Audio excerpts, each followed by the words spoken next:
Morning. Can we start now? I think we have 1 or 2 minutes left. Okay. 1 minute maybe. Okay.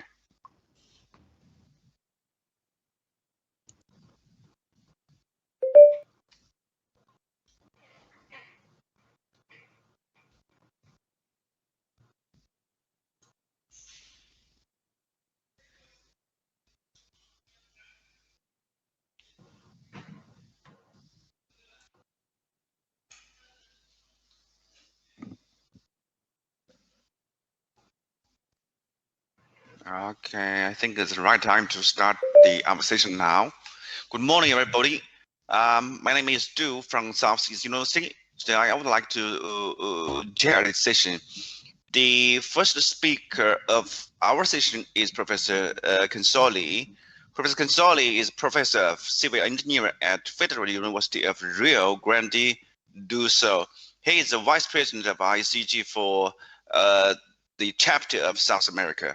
He serves as AE for Journal of Material and Civil Engineering, ASE GE, and Geotechnical and Geological Engineering.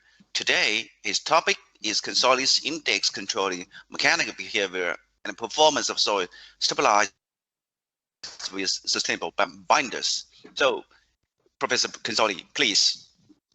Thank you very much, Professor Du. And so I'm going to start sharing the screen. We'll just ask you when it's possible for you to see. Could you just advise me when you are able to see the screen? Sure. Yes, it works. Okay, thank you very much.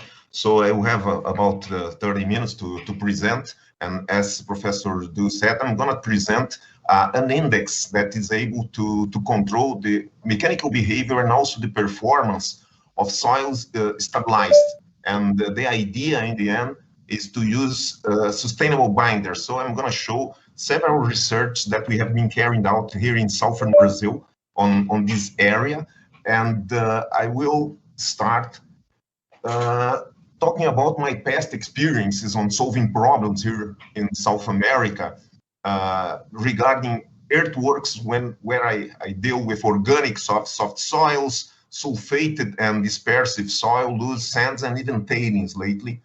And the idea that I have had was, since I started solving such problems, where instead of adapting my finding, I realized that I could change the mechanical characteristics of them through some physical and chemical stabilization. In other words, I was going to search for ways of changing such characteristics, turning these problematic materials into some materials that I could know the behavior and deal with them to improve solutions. Let me show just some problems that we have here in South America. This is in Paraguay, which is a country right beside Brazil. And even though also in Brazil and Bolivia and in Argentina, we have plenty of difficult soils to do, problematic soils that are dispersive and also sulfated. We can see here in this embankment that you have this white color. These are sulfates that we have in these soils. Here we have these holes and so that are caused due to erosion because of the salts that you can find also in this that turn the soil dispersive. So one of the ways of trying to solve this is already known, is through soil stabilization. So in this specific case, and in all the cases that I'm going to discuss, most of the cases in the bottom here of the screen, you are going to see a paper that was published on that topic, and also the journal and all the details of the paper. And in this case here, we have used, for example, mellowing and using also some residuals like coal fly ash to improve the behavior of a sulfate-rich dispersive clay that occur here in Paraguay. I'm going to talk about that later. Just to show some problems that we're going to check. For example, in this specific case, the soil had like soluble sulfates about 14,000 parts per million, which is a huge amount, I would say. And also we have some salt, so it was dispersive, the soil. And in such a problem, we have had to solve problems like this. This was a road that after 6 months of using, you could not see anymore the base of the road, the pavements and anything. Everything was destroyed due to the soil being, in this case, sulfated, and besides of being also dispersive. And here is it's written, this is from a newspaper from Paraguay, impassable road, eternal problem in the Paraguayan Chaco, for example. Here are some other pictures that you can also see from also the region, and we can realize about the problems that we have. And it is important to call out that these problems occur in about 6 months after the road was built, just to have an idea. And so we will show also a paper here that was published this last year in Canadian Geotechnical Journal about this material here. Another problem that we have here in Brazil, and possibly even in China you have heard about, was that some incidents that we have had in tailing dams in Brazil. And now 2 years ago, there was a place where we have the failure of a huge iron tailing dams that about 250 people were killed in that situation. And so we started to study these tailings and some others too, and we realized that one of the problems that we have due to the way that it has been disposed upstream dam, that we can see easily in this stress strain curves, and also here in the stress path. Look, we can see that in the stress path, for undrained stress path, we have the collapse due to the reduction of the effective stress to 0. So we have this static liquefaction in such material. In order to try to solve this problem, we thought about using some binders to improve the material. So this material that we have here that has such a behavior, after inserting some amount of cement, in this case 75 kilo per cubic meter inside the material, we turn the material from a material that is liquefiable to a material that is completely changed. I mean, you have some real cohesion, and so it does not liquefy anymore. The concept that we have had for this problem regarding some upstream dams that we have in Brazil that have to be decharacterized because of the problems of the failures that we might have was the idea of using this deep mixing soil right below the dam, the upstream dams in this region, in order to improve them and avoid the possible collapse that we have had in some cases, so avoid future collapses. Another problems that we also have to look after here in Brazil, are quite common, are like the possibility of using mass stabilization, mainly in highly organic clays. So we can see here that this idea of mixing some kind of cement in the organic clay. And this was a case in, just to have an idea, this specific soil was in the city of Rio de Janeiro. And in this material, we have about 50% of organic matter content, and the natural water content was ranging between 500 and 600%, the liquid, which was about the liquid limit, so, or even above it. So in this case, we have also problems about the sulfate, and we have the pH was quite low. So it was really a difficult soil to deal with. And so we have tested in the lab the idea of inserting some different amounts of cement, and also putting a preload on the top of it. This preload is because of this embankment that is usual to put on the top, because of the difficulty that if you don't have it, to reach the position to improve it. Also, you have a geotextile on the bottom, so usually it's about 1 meter the thickness of this embankment. So we were also dealing with this, or in the lab, the situation that has happened. what we realized was that using 3 different amounts of cement, 100, 150, and 200 kilos per cubic meter, and without any surcharge, and with the surcharge of 18 kilonewtons per cubic meter, in the end, we can get a unique curve between porosity and unconfined compressive strength of these specimens.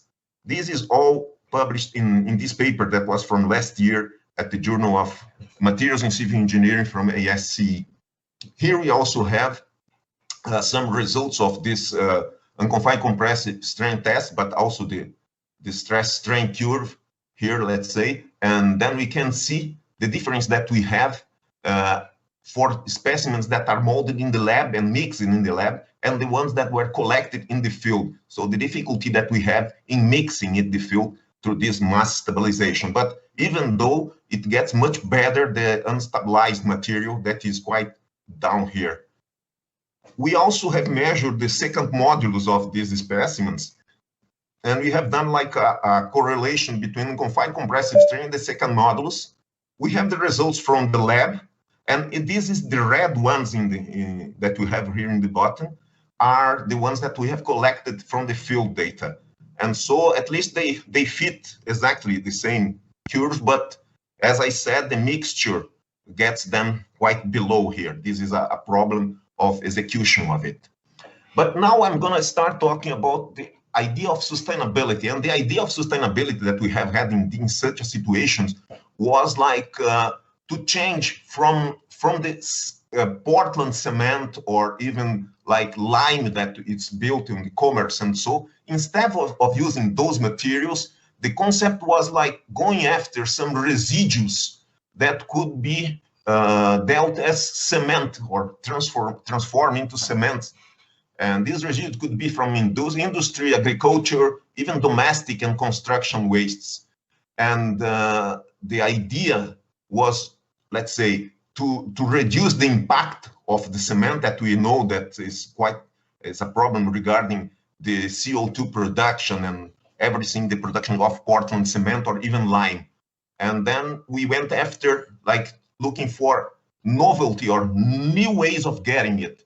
And this is a paper that was also published last year about the development of lime after the obtainment of eggshell. And so we have burned the eggshell to certain temperatures and have done, so we have been able to produce both. Here in the top, we have the material, the quick lime, I would say, okay? And then here in the bottom, we can see in these pictures, the hydrated lime that is transforming, we can get through eggshell. It's interesting also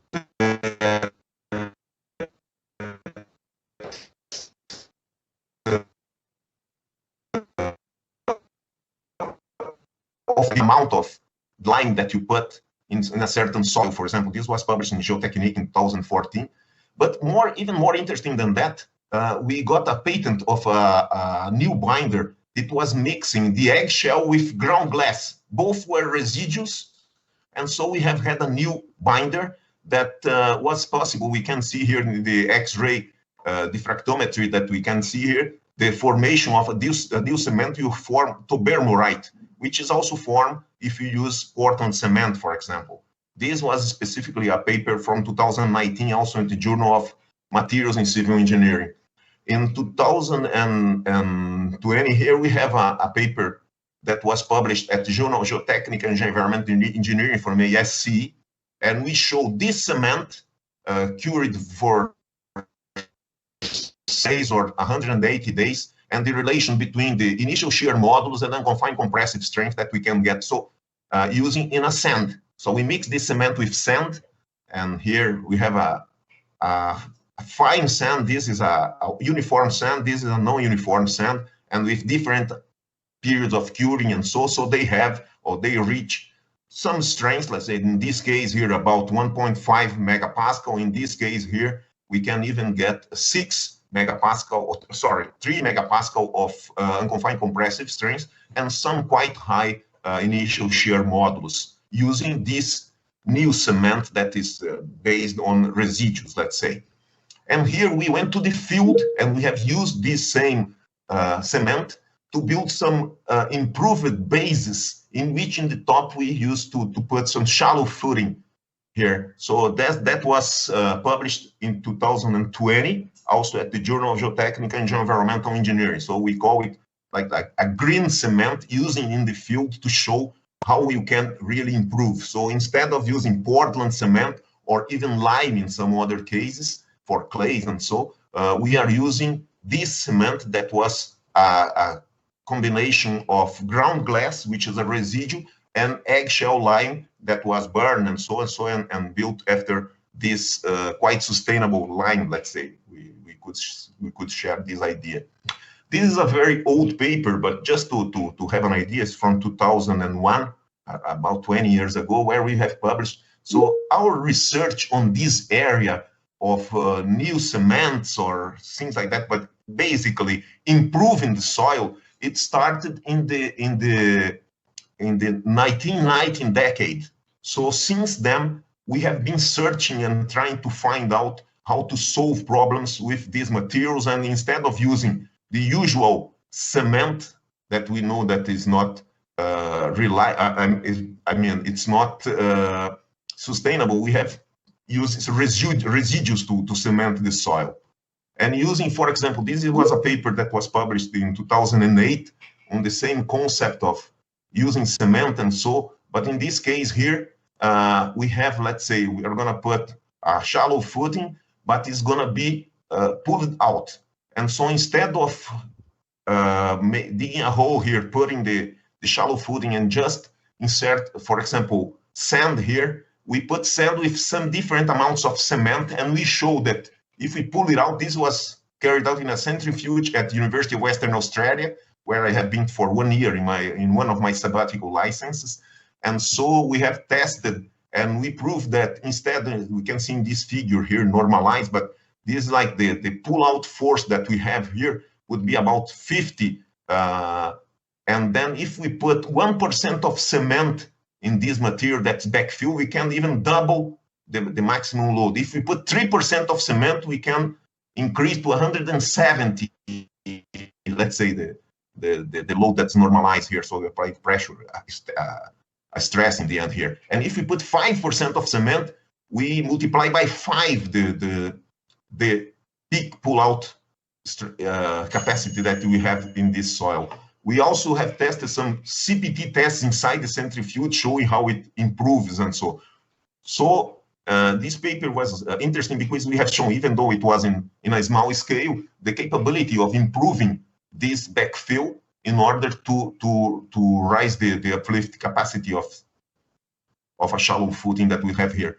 After that, in 2013, we also published the journal.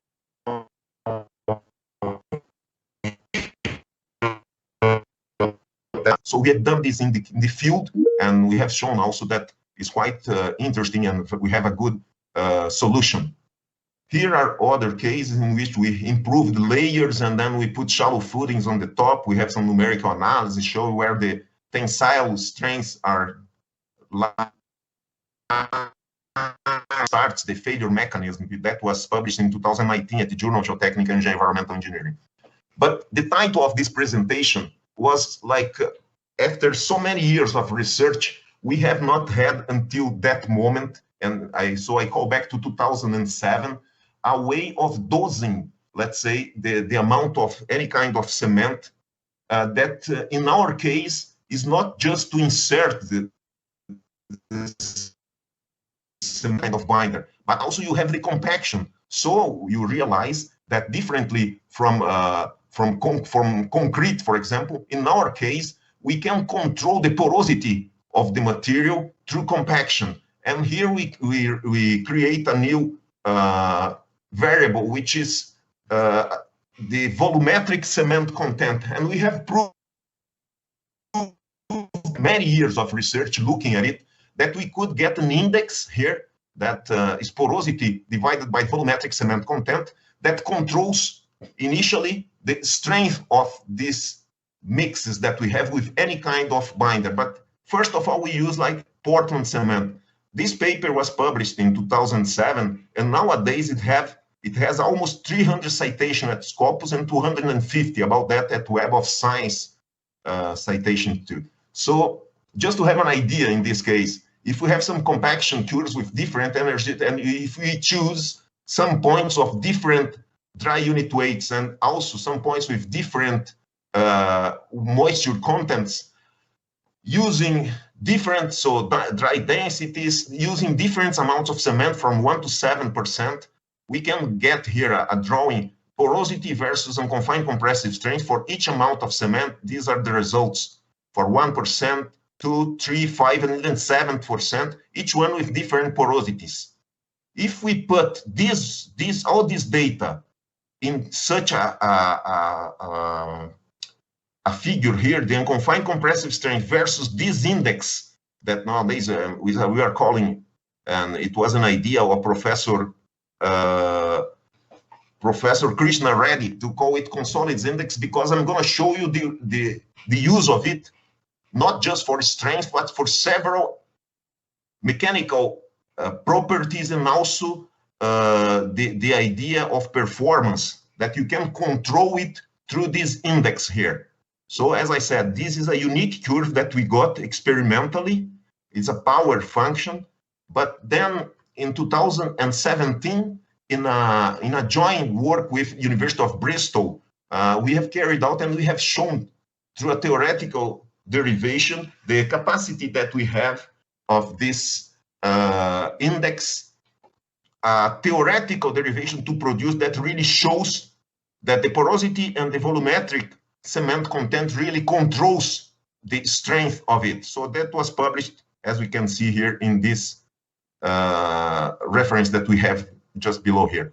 In 2010, experimentally, we have shown that if you do test unconfined compressive strength or splitting tensile strength, so if you check compression and tension in this case, both varying the amount of cement and also the voice ratio of the dry density. So you have, and showing these results with all these amounts of cement and different dry densities, you get unique curves, one for unconfined compressive strength, for example, and another for splitting tensile strength. And the equations are quite similar.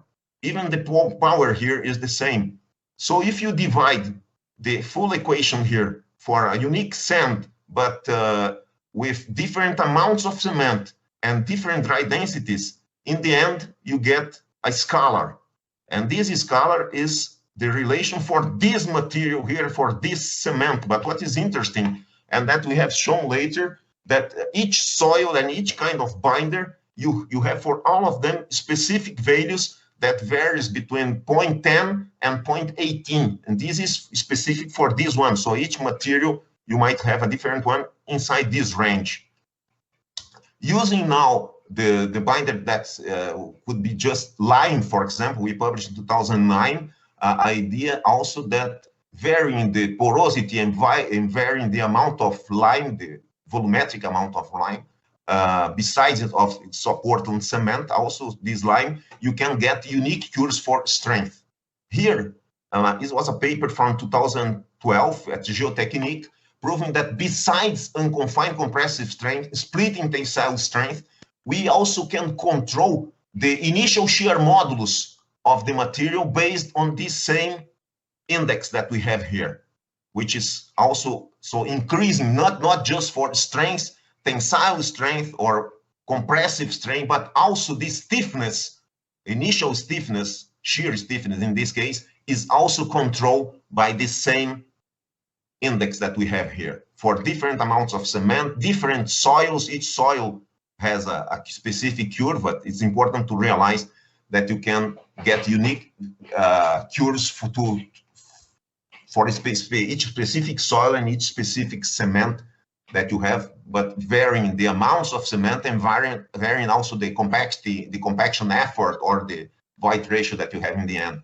Another thing that is interesting is that we can realize even from these cures here that you can get let's show this here. You can get a specific strength, for example, varying the amount of cement or lime and the density, you can get a unique strength, for example. And here we got a case in which this relation between porosity and the cement, volumetric cement content was 10, for example, and we have molded specimens that they have the same index, but different voids ratio and different amounts of cement, but they have the same index here. And we realized that after carrying out some triaxial testing, for example, in this case, for a confining pressure of 400 kPa, that the stress strain results was the same. And as I said, this specimen was molded with 0.7 void ratio and 8.6% of cement, and this 0.8 void ratio and 10.3% of cement. This was also published in 2009 in the Journal of Geotechnical and Environmental Engineering. So we can say at this moment that besides of unconfined compressive strength, splitting tensile strength, even initial shear stiffness, also the whole stress strain curve is controlled. For example, if I have a unique value of porosity volumetric cement content, I can have the same result even with different amounts of voids ratio and different amounts of cement. Another thing that's quite interesting that we have published in 2017 also at the Journal of Materials in Civil Engineering was that different sands, and we can see here that the shapes are different, the roughness is different, and they are even from different places, and this is from Portugal, this is from southern Brazil, and these are even residues that they have different shapes and so, but they have, they are all in these cases, they are fine-grained sands, if we would say. So what we realized, we have carried out with different voids ratio, different amounts of cement, different cements, different curing periods, and also compression and tensile strength. And we can see that in each case, for each test, for example, this is a granitic sand from Portugal, and we have tested like compression, confined compressive strain for 7 days and using early strength cement, and we can get a unique curve for different amounts of dry unit weight and different amounts of cement. The curve is the same. And we tested the Osório sand from Brazil with different cements under compression, also under tension, and different amounts of curing, the different curing times. Though they have, each one, they have their own curve, but we can check it out in this case that the relation, the power that we have in the top here is almost the same. And the real difference would be this scalar that is in front of it. So if we in some way normalize this whole curve through, for example, this green one getting a specific eta CIV 20, for example. So for this one, I get the value of QU or QT, depending what I'm talking about. In this case is QT. I divide the whole curve by this value of QT, and I do the same for the red one. I get this point and divide the whole curve. The blue one, I do the same, and even the pink one. If we do that, we are going to get a unique curve for all these materials. When it's normalized, I mean that doesn't matter the roughness that you have, the angularity of the grains, if it's compression of tension that you have, the type of, in this case, Portland cement, the curve is unique. And this was a breakthrough, also quite interesting because it reduces the amount of tests that you might have to do to check it out. What is the equation with the scalars for a specific soil or a specific curing period and a specific test, if it's compression, tension, or whatever. There's another work here that so these tests were carried out with sand, and so we have done with some clays and even silts and so, even with the London clay, and this is a paper that Professor Xiaosheng Tang was a co-author to, one of our first papers that we have. It was published at Soils and Foundations, and we showed that specifically for clay, silty materials, so fine-grained materials, we also have a specific curve when it's normalized for all these materials. So you have London clay, organic soils, silty soils, dispersive soils, and so on. And we also show that if you have this equation that is this one, if you have just one result, for example, from you do just carry out one specific result for unconfined compressive strain, you have 1 point, and you use this curve inserting the point with the eta and CIV specific that you have, you can get the whole curve. These results here were carried out later on, just to check it out if this curve with just 1 point was able to fix about this relation. And also the same we have done with some coal fly ash and cement that we have done just 1 point. We have this curve, and all these other points were carried out later just to check that it was working okay.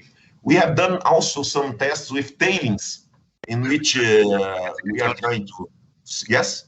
Professor, sorry, I'm sorry to disturb you. 1 minute, please. Okay, I'm gonna go just to finish it. So we have plenty of works that prove that you can use for tailings, in this case in Canadian Geotechnical Journal. And besides of strain and stiffness, also the durability, which is the performance of the material, can be characterized through this index. You can see details at Canadian Geotechnical Journal. You can see also the durability at Journal of Geotechnical and Environmental Engineering. In transportation geotechniques, you have several materials that have tested and they show the same. Besides, just to finish here, to show that also the swelling control of expensive soils also can be controlled through this index that we have here for lime. We have here at Canadian published this year for cement. And also we check it out that this is a paper for cleaner production, that the life cycle assessment also can be checked in ways that you can improve the environmental condition to one or other way of mixing it. And also, finally, we have done some tests to check the cost, and this was published at the journal this year, Journal of Materials Engineering, and we prove that we can get a decision-making model based on this index. So these here are several papers that we have published in the last 3 years on this topic that you can search later if this area interests you. So thank you very much. That's it. Thank you, Professor Consoli. It's a very impressive theoretical method for analysis data. Because time is very limited, we have to move to the next speaker. If you have any questions, please send an email to Professor Consoli. Thank you very much, Professor Consoli. Thank you. Thank you. Thank you. Our next speaker is Professor Susan Benz. Susan Benz, a professor in the School of Civil and Environment Engineer at Georgia Tech. She is an ISEG Council member.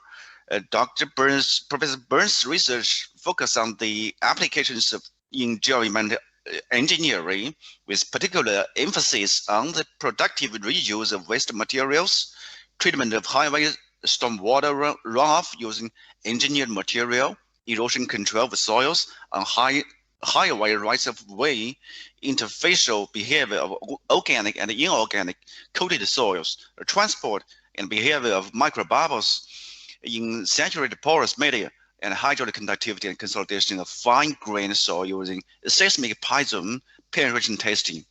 Today, our topic is fundamental behavior of waste material and implication for beneficial use of coal ash. Professor Susan Benz, please. Thank you so much, Professor Du. It's really my pleasure to be here, and thanks to the committee for the invitation. So my work today I'm going to show is the collection of quite a few different students and research assistants here. So the first thing that I'd like to do is acknowledge their contribution, because these are the folks who are doing the heavy lifting. It was a great first presentation, and I'm happy to follow on with some of the work that we've been doing in sustainability and sustainable systems, in particular looking at ash deposits in the United States. So what you'll see for the work that we're thinking about is, in terms of sustainability, we know that we've got environmental, economic, and social conditions, and these are all going to come together ultimately with our goal to maintain and improve the quality of life indefinitely. So we know that we want to do that without degrading the resources in terms of natural, economic, and social resources that we have. So the triple bottom line model of development is how this is usually described. Typically, when we're looking at beneficial use of waste materials, we know that they must provide a functional benefit. They must substitute for a virgin material. They have to meet relevant product specifications, and they have to have comparable or lower environmental releases than those from analogous products. So essentially, when we think about this, what we want to do is take a look at coal combustion products. We know that these are solid materials that result from the combustion of coal for generation of electricity, and they include a very large group of different products, very different properties as well.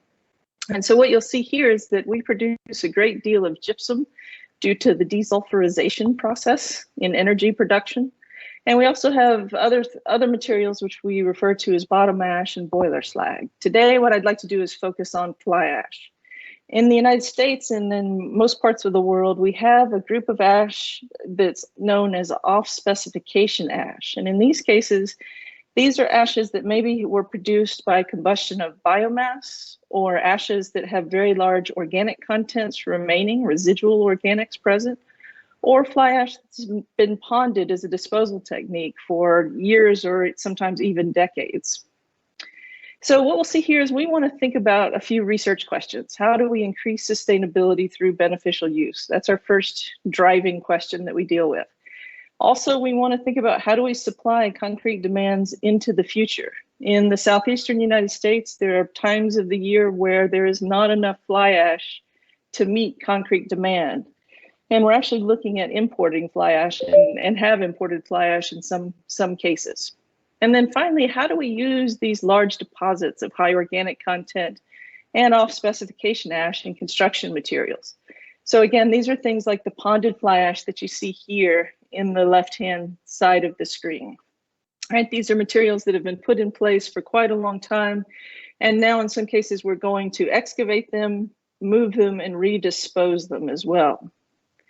So let's think a little bit about what fly ash is to make sure that we're starting on the same page for everybody. So we know it's a fine-grained particulate material. Typically, you'll see here that it's captured by emissions control. So we have control over the collection process. It's an aluminosilicate material. So the chemistry has things in common with clay particles that we deal with more frequently.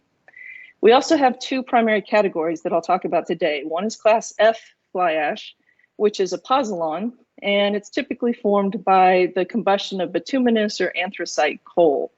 So the pozzolan we know is not cementitious, but if it's finely divided, we can get it to react with calcium hydroxide. We also have class C fly ash, which is both a pozzolan and cementitious. And this ash forms from the combustion of lignite and subbituminous coal. So the characteristics when we look at ash are these cenospheres that you see here in the SEM images. These are very nice, relatively uniform, predictable sized particles, very easy to deal with. And when we add them to concrete, not only can they serve as a cement replacement, but they can also improve the workability. So there's some advantage to having fly ash, many advantages to having fly ash present in the concrete. The top image that you see there is a very low carbon fly ash. So it's very ideal for use in cement. When you look at the fly ash in the bottom picture, though, what you're going to see here are residual organic carbon structures. So these are carbon particles that were not combusted, and that's due to a variety of different reasons. But they're present within the ash, and they are a problem for us because they react with air and training agents, which are relatively expensive. And they take those up, and they cause trouble in terms of the consistency of the product of the concrete. So we don't want to use typically high carbon ash in the concrete industry. Let's think a little bit about what biomass fly ash is, because it's a different animal than the other materials that we'll talk about today. So we know when we look at coal fly ash, we'll categorize that into class F and class C based on a variety of different properties, including the calcium oxide content. And then we have controls or restrictions on the loss on ignition as well. When we look at biomass fly ash, though, what we are doing here is we're combusting a variety of different wood products. So this can be wood, it can be grasses in some cases. In the United States, we combust urban wood waste as well. So things like pallets from shipping containers often go to biomass energy plants. in both cases, what we'll see is that the geotechnical properties can be very similar. So in general, this is a silty material. It can be low or high plasticity. Specific gravity will range from a little bit less than 2 up to as high as 3. On the low end, we have a high organic content. On the higher end, our iron oxides tend to increase. And generally what we'll see is that it has a saturated conductivity, as we would expect, as a function of particle size on the order of about 10 to the minus 5th centimeters per second. So when we think about ponded fly ash, it's a little bit different. What we do with fly ash that comes out of the plant historically, if we can't dispose of it in a dry landfill, we will sluice it into an ash impoundment. And so this is generally a river that has been dammed, and we transport the ash hydraulically and let it gravity settle behind the dam. What this means is that these ashes weather over time. So they start as a silty material, particle size does not change, but what we'll see in the work that we've done is that these are similar to unweathered class F coal fly ashes.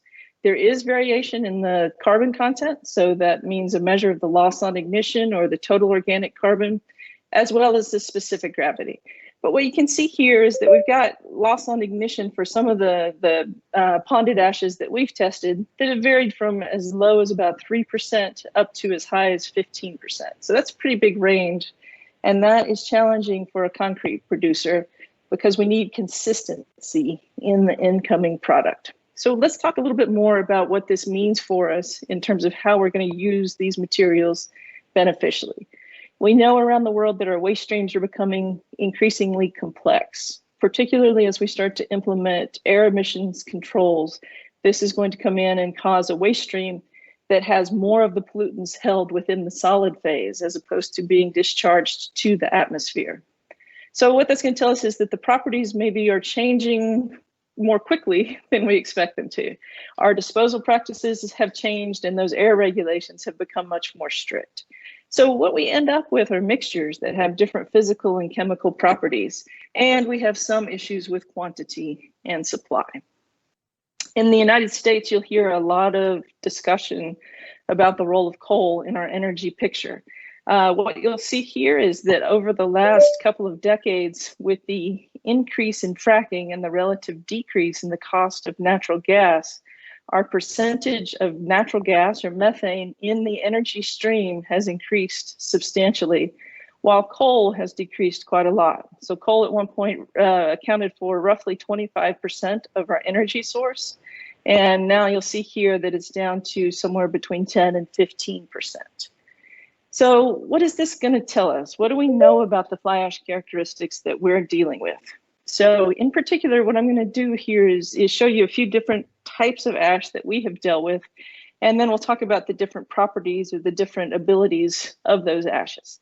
So here in the upper left-hand corner, what we see is a very high quality fly ash, very clean cenospheres, perfect ash for use in high quality concrete. When we look here on the right-hand side, what you'll see again is that residual organic structure. So these are total organic carbons of some form that for whatever reason have not been combusted. These cause us problems and generally are a little bit more tricky to deal with. What we'll see down at the bottom though is a couple of test runs that we've done with Southern Company here in the United States where we co-combusted coal and biomass. So essentially we have the coal stream into the power plant. It's very finely ground, and we combine that with a biomass stream as well. And you can see when you look at these pictures, there's a residual woody structure that remains, which is not combusted. In addition to that, on the right-hand side, what you'll see is an ash that was formed by combusting pure biomass. So in this case, you see none of the cenospheres that we saw here from the coal biomass co-fire. Again, we see the residual woody structure, so it's primarily unburned carbon that's remaining, as well as calcium and a variety of other elements that we have left over from the combustion process. Now let's look at an ash that's been sitting underwater in the southeastern United States, meaning it's pretty hot and humid throughout most of the year. And what you'll see is a different morphology than what we've seen in some of the previous SEM images. You can see here that we've got a change in the surface texture. So we've got residual weathering effects, which have come in and dissolved some of the elemental or some of the molecular mineral phases that were here, and they've redeposited them on these particle surfaces. You can see some cementation effects here as well, and just essentially change or evolution in the morphology of these ashes. It makes sense, right? Because we know that when we have ash deposits, if we look at the groundwater, sample the groundwater around those ash deposits, we'll see characteristic plumes with dissolved constituents, things like boron and sulfate, chlorides. We know those all leach from the pond, and that leaching effect is going to leave ash particles here, which have a changed morphology, somewhat changed chemistry as well. In terms of geotechnical properties, when we look at the particle size distribution, our coal ashes and our co-fired ashes come here, and they'll classify in the USCS system as a silt. Most of the biomass plants that we have dealt with are actually not full-scale power plants. And what you'll see as a result of that is that we get a much larger grain size distribution. You can see these in green here are ashes that were produced by combustion of pure biomass. We have a much larger D50, and you can see here that our uniformity coefficient is larger as well. So why is this? What's going on here, and what is it telling us? What we see in these cases is that our specific gravity is going to decrease as our residual carbon content increases. That's logical, right? Because the specific gravity of organics is somewhere around 1. So as we come in and we look more closely here, if we zoom in and get a little bit close up on the finer scale, what we'll see, as long as we're in the coal range or the co-fired biomass at low percentages, we're going to have a reasonably linear correlation with specific gravity. What we see, though, when we look at surface area is slightly different. And so if we come in and we take a look at our residual organic content plotted here on our vertical axis versus our surface area, what we'll see is that for these biomass ashes that we have tested, we get a much larger surface area as our residual organic carbon content increases. And we'll see that if we come down here and we look at low levels, relatively low levels of residual organics, our surface area, right, is not perfectly linear, but it's not too bad either, right? Not a great R squared, but it's somewhere in the ballpark. So let's think about why this happens.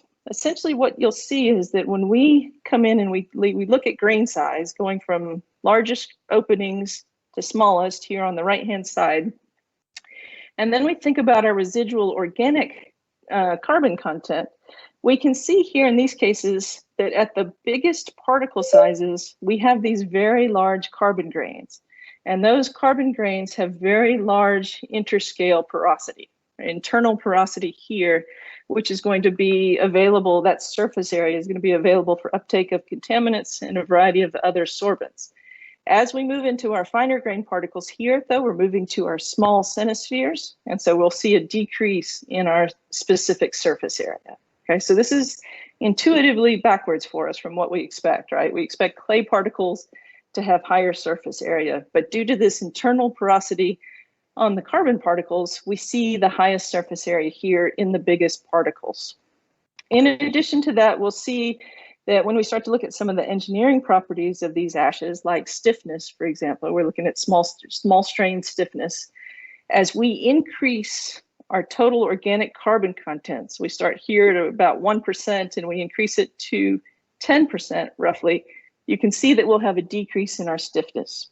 These particles are very brittle, and so that makes sense, right? As we increase the number of those particles that are present, or the mass percentage, we'll see changes in these engineering properties.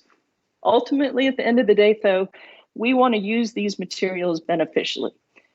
As I mentioned before, the organic carbon is a serious problem for us in terms of concrete production due to the sorption of the surfactants of our air and training agents, right? So we know here in this case that we want to make air bubbles uniformly distributed throughout our concrete for the beneficial uses that we have there.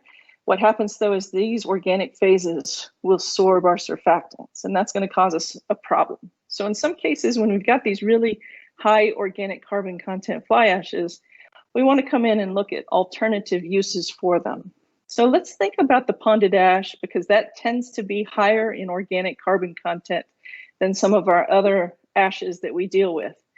We know that it is generally derived from coal as a fuel source, typically 100% coal. But we do know that it has variable composition. In some cases, ponded ash might be ash that was on specification, but it was produced in the winter when construction was slow and we didn't have a use for it.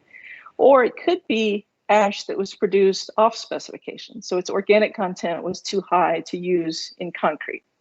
We also know these ashes are often co-disposed with a variety of waste materials, and they have high variability in their ages. They've been weathered, they're wet, they've had microbial activity, and historically they're not very well characterized for their pozzolanic capability. So what we've done is we've come in and we've sampled ashes from 3 different disposal facilities.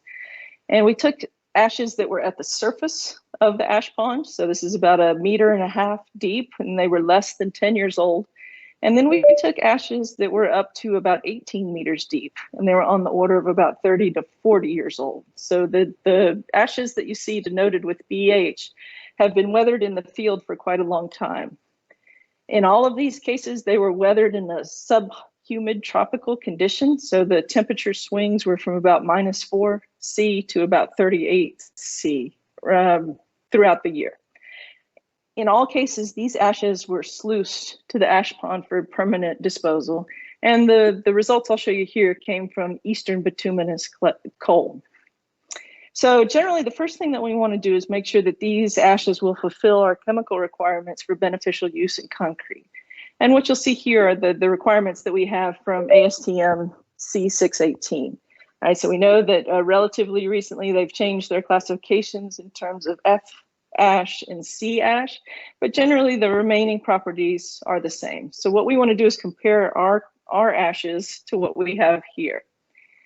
I want to circle back now to some SEM images to take a little bit deeper look at what we have in terms of aging and in situ cementation. So these are ponded fly ashes. All of these samples that you see here are the ashes which have been aged for about 10 years or less. And what you see is changes in the morphology. So we have surface texture. You can see those particularly pronounced here in the lower left-hand corner. But we also have evidence of in situ cementation. What you see at the interface of these 2 cenospheres is a mineral interface that has been left behind as the meniscus between those 2 particles has dried, and the salts, or in this case, I think this was calcium sulfate, if I remember correctly, have precipitated here in the form of the meniscus. So we do have some in situ cementation, which is occurring when we have these ashes disposed in this way. In addition to that, what we're going to see is that over time, as these ashes age, they're going to change not only their morphology, but also their mineral phases. And so here on the left-hand side, we've got an SEM image of some typical ash that we've taken from the pond. And then on the right-hand side, we have the elemental map. And what you'll see is that if we look at where the calcium and the sulfur coincide on the surface of these ashes, we'll see places where calcium sulfate has precipitated and formed a new mineral phase on the ash itself. In addition to that, what you'll see is we can find the occurrence of iron on the surfaces themselves. In this case, the particle here, where we see the cenospheres inside the larger cenosphere, has a surface coating of iron, while this particle here is actually an iron sphere. So generally, in most ashes that you'll deal with, you'll have quite a reasonable percentage of iron oxide present as well. In addition to that, in these ashes, which were disposed of in these open ponds, what you will see is formation of other things. We get microbiological activity, and you can see here that we have inclusions, right, which are diatoms present in the ashes that we have. These are the relatively near surface ponded ashes that we've dealt with. Very common phenomena. We also see formation of other mineral phases, and you can see here that we've got some other very fine ground particles as well too. So these, when we think about ponded ashes, these are not beautiful uniform cenospheres like we see coming fresh from a power generation plant. These are generally going to be very mixed materials that we have to deal with. So what happens for us when we've got these ponded ashes is we're changing the mineral phases and we're changing the morphology. And what we need to do is to be able to sort out what's going on in terms of the mineral phases here. So what we have done is we've used Tga analysis to come in and study the mass loss as a function of temperature in the ashes that we're dealing with. So what you see here are the Tga results, where we came in and we, first of all, we burned off the chemically bound water in the hydrated calcium sulfates and the clays that were present in these ponded ashes. We can come in then and we can do a temperature increase. And what you see here, these sharp spikes are evidence of the decomposition of Portlandite into lime. And then you can see as we go further with increasing temperatures as well, that we get decomposition of our carbonates with these relatively spread peaks. And we get reduction of iron oxides at higher temperature. And then we can come in and we can combust the remaining unburned organic carbon content by switching the atmosphere to compressed air. So the beauty of this is it tells us exactly where the mass loss is coming from each of these samples. And so what you'll see is that when we look at this and we use what I'll call bulk mass loss measurements, things like loss on ignition, they're going to overestimate the carbon content in our weathered fly ashes. What we need to do, because these typically have so many hydrated mineral phases, is we need to come in and we need to study them either with a total carbon content measurement or with Tga. In all of these cases, we want to separate the combustion of carbon from other volatile mineral phases. And I'll show you here why that is. So if you look on the left-hand side here, this is our borehole sample. So these are ashes which have been aged for maybe 30 or 40 years. So they've been out in the field for a very long time. And if you look closely at that, the red bars that we have here at the bottom are showing bound water, right? So the deeper, older deposits have a very high percentage of bound water, which are present in the mass of the ash, right? When we compare that to relatively younger deposits that we see here on the right-hand side, right? So when we think about LOI of older weathered fly ash, it's a little bit misleading if we think of that as a surrogate for carbon content. So we have to be careful with that to make sure that we're not mixing hydrated mineral phases as a substitute in for carbon. At the end of the day, we want to use fly ash as a substitute for cement, right? So we know in this case here, we have to be concerned about the amorphous content. Do we have enough amorphous phase here in order to come in and actually use this as a cement replacement? And what you can see is that we've come in and we've got this characteristic amorphous silica hump. So that gave us confidence that we can come in and use these aged weathered materials in our concrete. And so what we did is we came in and we performed strength activity tests. And here we took 13 samples of the weathered fly ash. So these are the ashes that were ponded for fairly long periods of time. And we use them as a cement replacement by 20% by weight. And when we perform these tests, what you'll see is that 9 out of the 13 weathered fly ash samples that we tested met the strength requirement as it is outlined in ASTM C618. The remaining samples that failed had very high LOI values. So they were over 6%, which violates the ASTM standard. In addition to that, we came in and we took those ash samples that failed, all right, and they still had sufficient strength, assuming that we gave them a longer curing time or that we did a little bit of beneficiation by using small amounts of metakaolin, right? And in all cases, the metakaolin that we added to these samples was less than 4%. So the beauty of this, what's really encouraging is that when we come in and we take cement and we replace it with fly ash, we're saving a very large amount of CO2 gas emissions, as Professor Consali mentioned in his last presentation. And so that's a very big improvement for us in terms of sustainability.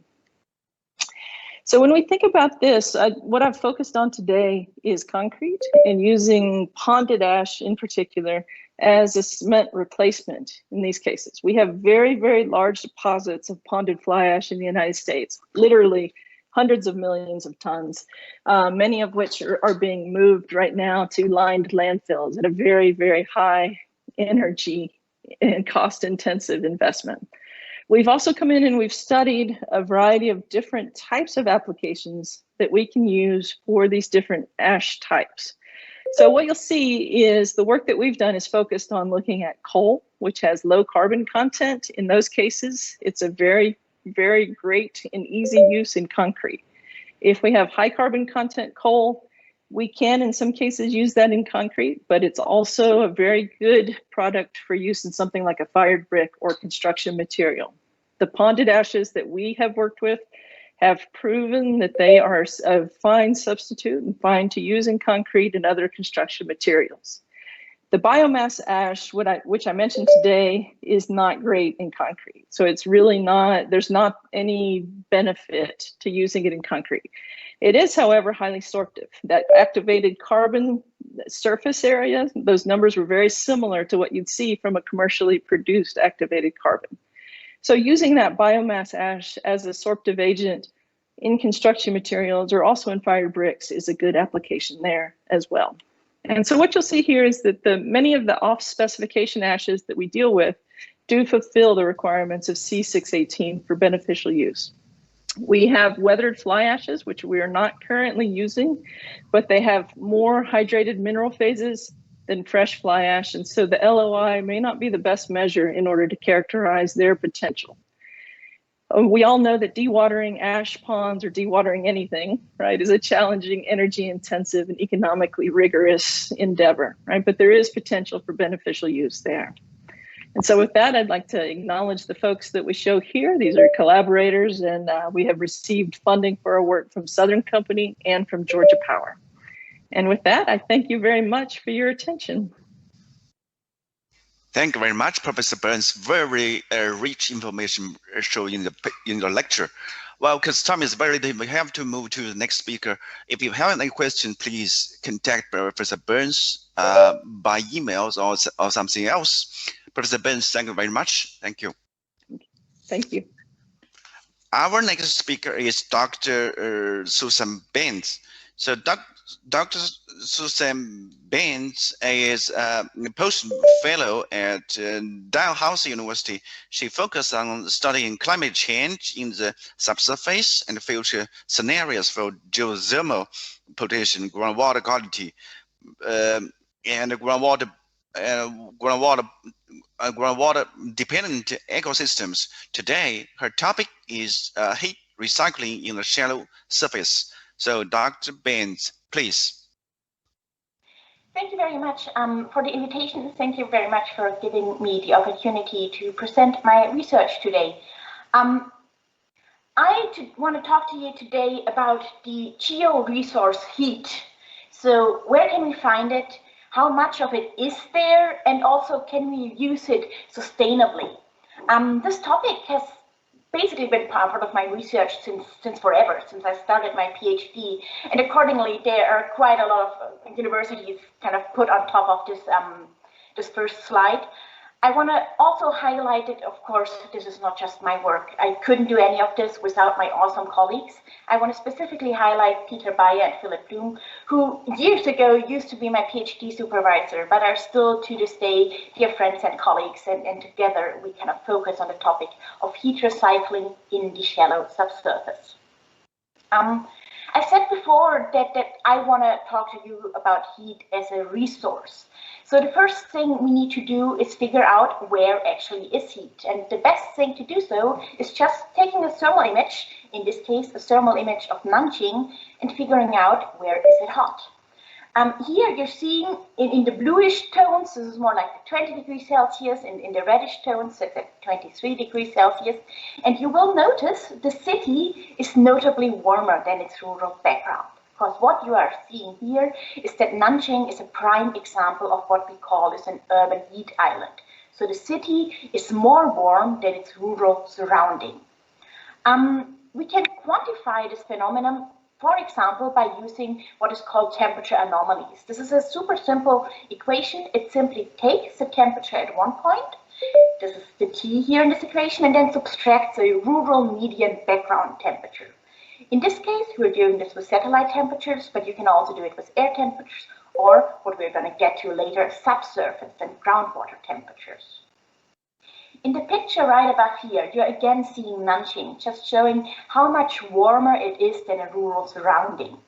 And in the graph here, you're seeing the same thing for daytime along the x-axis and nighttime along the y-axis. And you will notice, hey, Nanjing is about 4 degrees warmer at daytime than its surrounding areas during the annual mean, which would be this black dot right here. We have run this analysis not just for Nanjing, but for every single pixel of the globe, which in total is about 200 million pixels, which allows us to figure out how many people do actually live in urban heat islands. And we find that 75% of the urban population experience summer surface urban heat islands during daytime and nighttime. I haven't checked what the weather is like wherever you are at the moment. In the US, we have a heat wave going on at the moment. So these people that experience urban warming during daytime and nighttime are exposed to additional temperatures, and it's just unbearably hot. Which brings me to my next slide, which I just want to tell you a little bit why we should actually care about heat above ground specifically, because here it is a dire problem. Heat is detrimental to our health. So what you're seeing here is not a study from me, but it's like an awesome study a couple of years ago that linked heat waves to deaths. And we find that hot temperatures, particularly hot temperatures combined with humidity, lead to a risk of deadly heat. So people keep dying because of this heat, which is not great. Also, if you think, hey, I'm young, I don't care, I won't die, well, your test scores will likely go worse with heat, because heat is detrimental not just to your health, but also your productivity. Below here is the study of one of my colleagues at UC San Diego, and you will notice the hotter it is, the worse children did in test scores, in math in this case, but also in reading and everything. So heat at the surface is very detrimental to our health, very detrimental to our well-being, and it is very, very much located in cities where all of us live. So heat at the surface is a serious issue.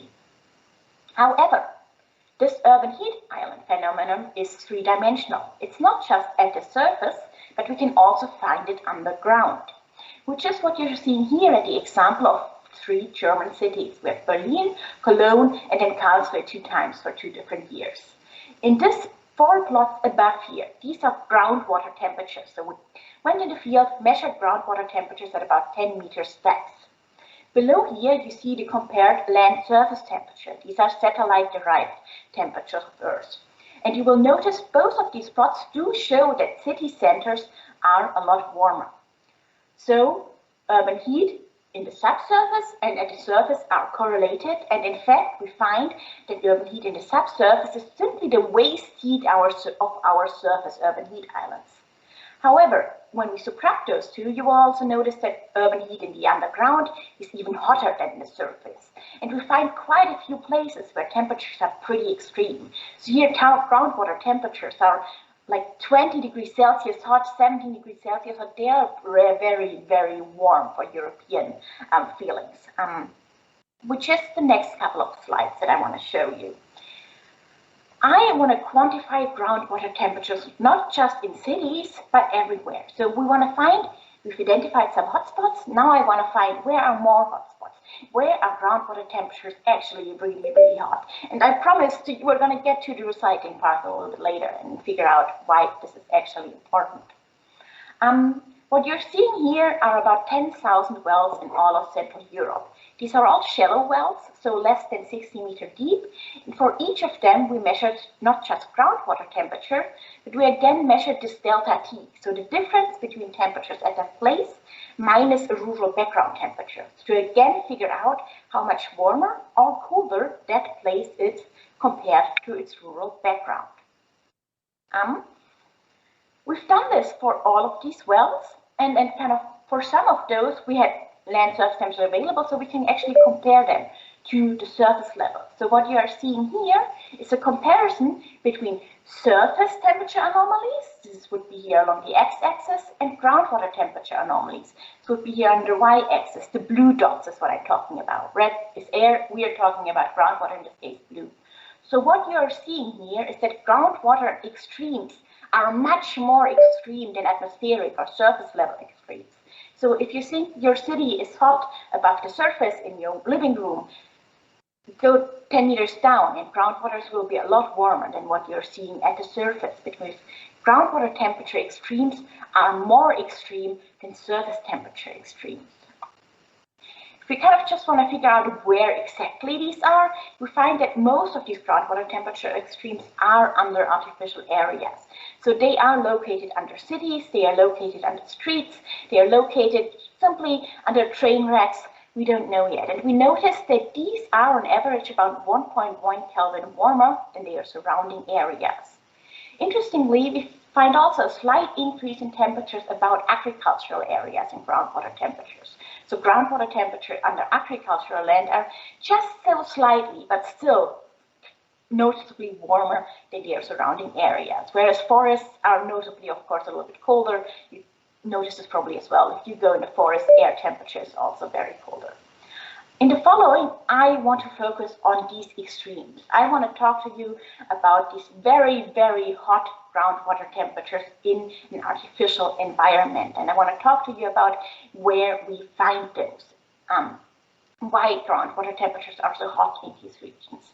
This is a study that Caroline Thyssen performed in 2019, and where she looked at every single of these extreme groundwater temperature wells using the high-resolution Google Earth Engine images, and just sorted those highest 5 percentiles of groundwater temperature anomalies into land utilization classes, as she called it. So this is a visual examination of all of these really hot locations and just sorting them into bins and figuring out which belongs together. She identified these 6 bins. Most of those are in cities. This kind of, I assume I kind of alluded to, was talking about urban heat envelope, but most of these extreme groundwater temperatures are in city, about 1/3 of them. That doesn't mean they are not everywhere else. A lot of them are in industry parks. So this isn't in a city, this is often outside of town, but just there are industrial locations. Here your groundwater is really hot, and here your groundwater is significantly warmer, about 5 degrees warmer than the background. Waste locations also have hot groundwater. Some farming locations we mentioned before, we don't really know yet why farming warms the groundwater, but it apparently does sometimes. Automotive location, which would be things like racetracks, but also mechanics and everything. And most, or the hottest groundwater temperatures we found were actually under factories. So this would be an example of this, where you have a single factory in the middle of nowhere, there's a well that measures groundwater temperature, and you find that groundwater temperatures at these locations are 7 degrees warmer than anything in the near surrounding. An example of this would actually be car parks, because we do find quite a few car parks with incredibly hot groundwater temperatures next to it. This is an example of Zurich, so Zurich in Switzerland. And what you're seeing here, that there's a well in the middle of the car park. And if you measure groundwater temperature, you get 70 degrees Celsius. Again, background temperatures are at like 11 degrees. So this is a really hot, warm spot of groundwater temperatures. And we suspect that it is in fact the building, this underground parking garage, that is heating our water. Okay, now I spent a good 10 minutes to you just telling you where hot waters are hot and kind of that they are hot and how hot they are and everything. Now it's actually time to tell you why we should care about all of this. So why should we care that not just is our city hot, also the underground is hot, also the subsurface is hot. Well, an increase in groundwater temperatures is actually associated with the decline in groundwater quality. We find that a difference, Thomas Liddell finds that a difference in temperatures of 1 Kelvin is linked to a 4% decline in oxygen saturation, the pH drop of 0.02 due to the accumulation of carbon dioxide. So warmer groundwater might mean less groundwater quality, and so, well, could be difficult. However, there's also a positive aspect to warm groundwaters, and this is where we're really getting in this groundwater as a resource thing. Warm groundwater can also be seen as an increased geothermal potential. So I can reuse this warm temperature, and reusing is fairly necessary because if we're looking at our energy consumption, and this is now the energy consumption of EU households, we find that really 75% of the European energy consumption, again household consumption, not industrial, but household consumption, is used for water and space heating. So most of the energy we use is used for heating our houses and heating our waters. And most of this still uses burning fossil fuels for heating materials. So not very climate conform, far from climate neutral. Hence, the introduction of heat recycling in the shallow subsurface. The idea is pretty simple. Using shallow geothermal systems to simply reuse that heat that we find in the subsurface and that is accumulated in the subsurface and all these places we were looking at before, and using it to warm our buildings, to warm our houses, to warm our bath, our water. I'm not sure how familiar all of you are with ground source heat pumps. I must admit, I am not an expert in ground source heat pumps. I am more an expert in subsurface heat, but simply put, it is a U-shaped tube that you bury underground. There's a fluid circulating that takes off the warmth of the underground, and then there's a heat pump that actually uses that heat of the underground to warm your house or your water or, well, yeah, primarily your space. This is the same technology you can use in deep boreholes. We use it really shallow, so think 10 meters, maybe even just 5 meters deep. Now, to really understand if recycling heat in the shallow subsurface is worth our time and worth our effort, and whether we should really get into it, we need to consider two things. First, we need to decide how much heat is there that we can extract. So how much heat has already accumulated in the underground due to our own waste heat, to the urban heat and all this. How much heat is there that we can extract? And then we also need to consider, well, if we just take all of that heat out, then there will be nothing left and we don't have any heat resource left. So we also need to know how much waste heat does the city lose into the subsurface each year. So how much heat input into the subsurface does an average city have each year? Answering the first question first, how much energy has already accumulated? This is actually a quite simple equation that I've put down here in like the little corner. When we know how much warmer temperatures are in location than their natural state, so again we equate this to how much warmer is one place compared to its natural rural background, then we can just multiply this with our heat capacity. So we need to know what our soil is like, and we need to know about soil moisture, and we need to multiply it by the depth, so the amount of soil that we want to extract this heat from, to simply get absolute values of energy that are stored in the underground and that we would be able to extract simply to put the temperatures back at its default levels. We generally call this accumulated waste heat. And what you're seeing here is a paper that is still very much in preparation, where we are trying to do this globally for about 15,000 wells, primarily in Europe and the United States, and a few of them in in Australia, to figure out how much heat is in our underground. And we find, here's the histogram of it, well, it is actually up to 100 megajoule per square meters, which is, of course, first just a number. What is that? Just in comparison, one of these passive houses that kind of are all in and nice and people are getting them, and we all should get them because they're good for the climate. They need about 50 megajoule per square meter per year, so only about 1/4 of what is available in these wells.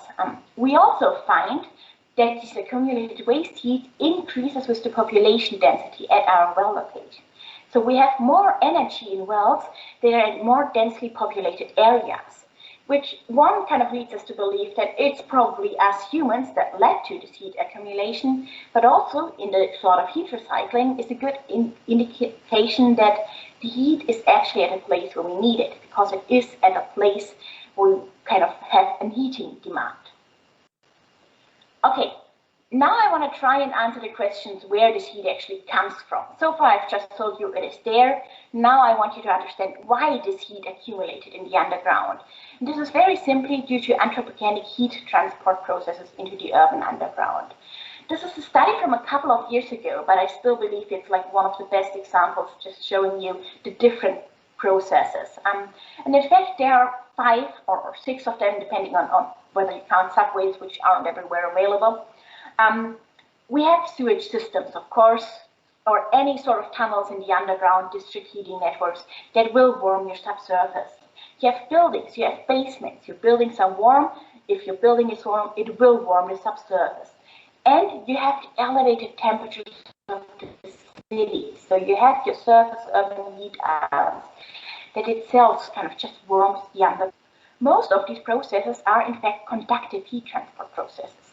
So in theory, they are pretty easy to quantify. It's simply, your lambda times the gradient. So your thermal gradient times the thermal conductivity. The difference in temperature from above ground and groundwater temperature and the distance between those two. Pretty simple if you kind of put it that simple. Of course, though, it is never that simple. In reality, we barely know any of the values we really need to calculate all of this. So instead of just kind of giving exact values, we use a Monte Carlo simulation to determine the heat flux, so to determine the input of the annual heat input in the underground. So that means we are running this analysis not just once, but we are running it 800 times, every time with slightly different parameters. In the following, you're going to see a bunch of box plots, and these box plots simply represent the results of these Monte Carlo simulations, and this is where all of my arrow bars come from. Okay, now ready, we're going to results. Where does this annual heat put in the city mainly stem from? You're seeing this here for 2 towns. You're seeing it in blue for Karlsruhe and in black for Cologne, 2 German cities. And you will hopefully notice that this is pretty big. This one is like the total, so this is just the sum of everything. But here, buildings, especially in Karlsruhe, have the highest contribution to all of this. So most of the heat comes from buildings, with the second, or in Cologne actually first, due to the elevated land surface temperatures. So we learn that most of the heat that is stored in the underground, most of that waste heat comes from buildings, meaning when we heat our buildings, we are not just heating our buildings, we are also heating the underground. This heat input varies greatly depending on location. So these are just maps of Karlsruhe and Cologne, and you will notice that in some regions it is blue, which in our case means, hey, this heat flux is negative, so actually the subsurface warms the surface. In other cases, it is really red, which means, hey, there's a ton of heat coming from the surface into the underground. These variations are so extreme because they depend on the land cover that is covering the area. I'm now switching countries and looking at a study in Osaka, Japan, because we didn't separate the different land cover classes in the previous study. But what you're seeing here is for multiple years, just comparing buildings, the input from asphalt covered surfaces, the input from bare soil surfaces, and the input from grass surfaces. And you will notice that areas that are covered by grass have a negative heat input, which basically means locations covered by grass show a heat loss. So here the subsurface is losing heat to the surface. So it very much depends on your land cover to figure out how much impact actually your land surface has on the temperatures underground. If we sum all of this up for the entire city and just want to look, okay, now how much energy is there actually in the entire city in the underground? We get this bar. So this is the one on the very right. This is the annual heat input of the 2 cities I was looking at into the subsurface. This is the amount of energy each year the city loses to the underground. On the very left, on the opposite, we have how much heat is already stored in the underground. This is now how much hotter these cities already are in the underground compared to what they're supposed to be, compared to their rural background temperatures. And in the middle, the most important block, this tells us how much heat we actually use every year for our residential space heating. So this is our annual heating demand. And just from looking at this, you notice, hey, all of these have the same magnitude. And in fact, if we can recycle all of that heat that is already kind of stored in the underground, hey, we can cover our heating demand for multiple years, or at least 1.5 years in the case of Cologne. And even if we just consider our own waste heat every year, so the heat we're literally throwing out of our windows and warming our cities with, when we just reuse that heat, it'll still cover quite a decent amount of our heating demand. In fact, in Karlsruhe, which is like the smaller town of the two and the one with the more shallow groundwater depths, it covers 1/3 of our heating demand. In the last 3 minutes or so, I want to spend one more second moving to Osaka, because here we had the interesting case that we didn't just have one groundwater temperature measurement, but in fact we had two over 2 years for these 12 wells. I forgot how many wells there were. For all of these wells, we have 2 measurements, one in 2003 and one in 2010. So we had a unique opportunity to actually compare the amount of heat that is actually stored in the underground in this time frame and the amount of heat that we calculated at the annual heat input. So to kind of put it more in an image, which might be easier to understand, we're comparing how much heat the city kind of contributes to the underground in this time period to the amount of heat that is stored during that time. So this would be this red area here, which is just the temperature difference between those 2 years. And while I must admit, we cannot account for all of that heat that our models show that we lose in the underground. We know that we're losing it. This is kind of clear from buildings models and from our models. But not all of it actually is stored in our underground, in the subsurface. So the big assumption is that either it kind of leaves the city and it goes to rivers and other surface waters, where it then again becomes a problem of groundwater quality, or it simply returns back to the surface where it contributes to our urban warming, which, going back to the beginning of my talk, urban warming at the surface, not a great thing. So I argue the best thing for us to do, and the most best way to deal with this waste heat would be to simple recycling it using shallow geothermal energy system to not just solve our heating demand issue where we so far burn carbon for, but rather also just get rid of the heat that in all the other places only does harm. In conclusion, we've learned today that urban temperatures are warmer than their rural background. This urban heat island phenomenon is not just present at the surface level or in the atmosphere, we also find it in the subsurface. I know some of you studied it in Nanjing as well. We find that groundwater temperatures are actually highest below artificial surfaces. So not just in cities, but also outside of cities, in industry complexes and stuff like this.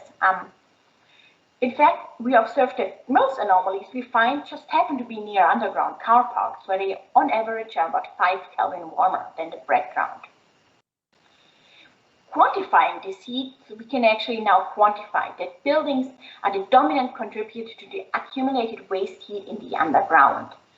And that green areas actually release heat from the subsurface to the surface. We cannot account for all energy stored in the underground, but we also know that recycling this heat provides a significant part of our heating demand. And thank you very much. I think I'm out of time. Thank you so much, Dr. Benz. Well, this topic is new, quite new and interesting to the audience, I believe, because time is very limited. If you have any questions, please send an email to Dr. Benz. Thank you, Dr. Benz. Moving on. Yes, moving on. Our next speaker is Professor Dr. Hou Deyi. Professor Hou Deyi is AE, or is associate professor at Tsinghua University. He got his PhD at Cambridge University, and currently he is the editor-in-chief and AE of a couple of top journals. His research interests cover soil and groundwater remediation. Today, his topic is green and sustainable remediation of the contaminant site, going beyond the temporary and spatial boundaries. So, Professor Hou, please. Okay, can you hear me? Yes. Okay, thank you, Professor Du, and many thanks to the organizer of this ISEG conference. And I feel very honored to have this chance to talk in front of this community. My talk today will focus on green and sustainable remediation. First, let me share my screen. Let me see. Can you see my screen? Not yet. Yeah, it's coming now. Okay. Yeah, perfect. Okay, great. To talk about green and sustainable remediation, first I want to talk a little bit about the background.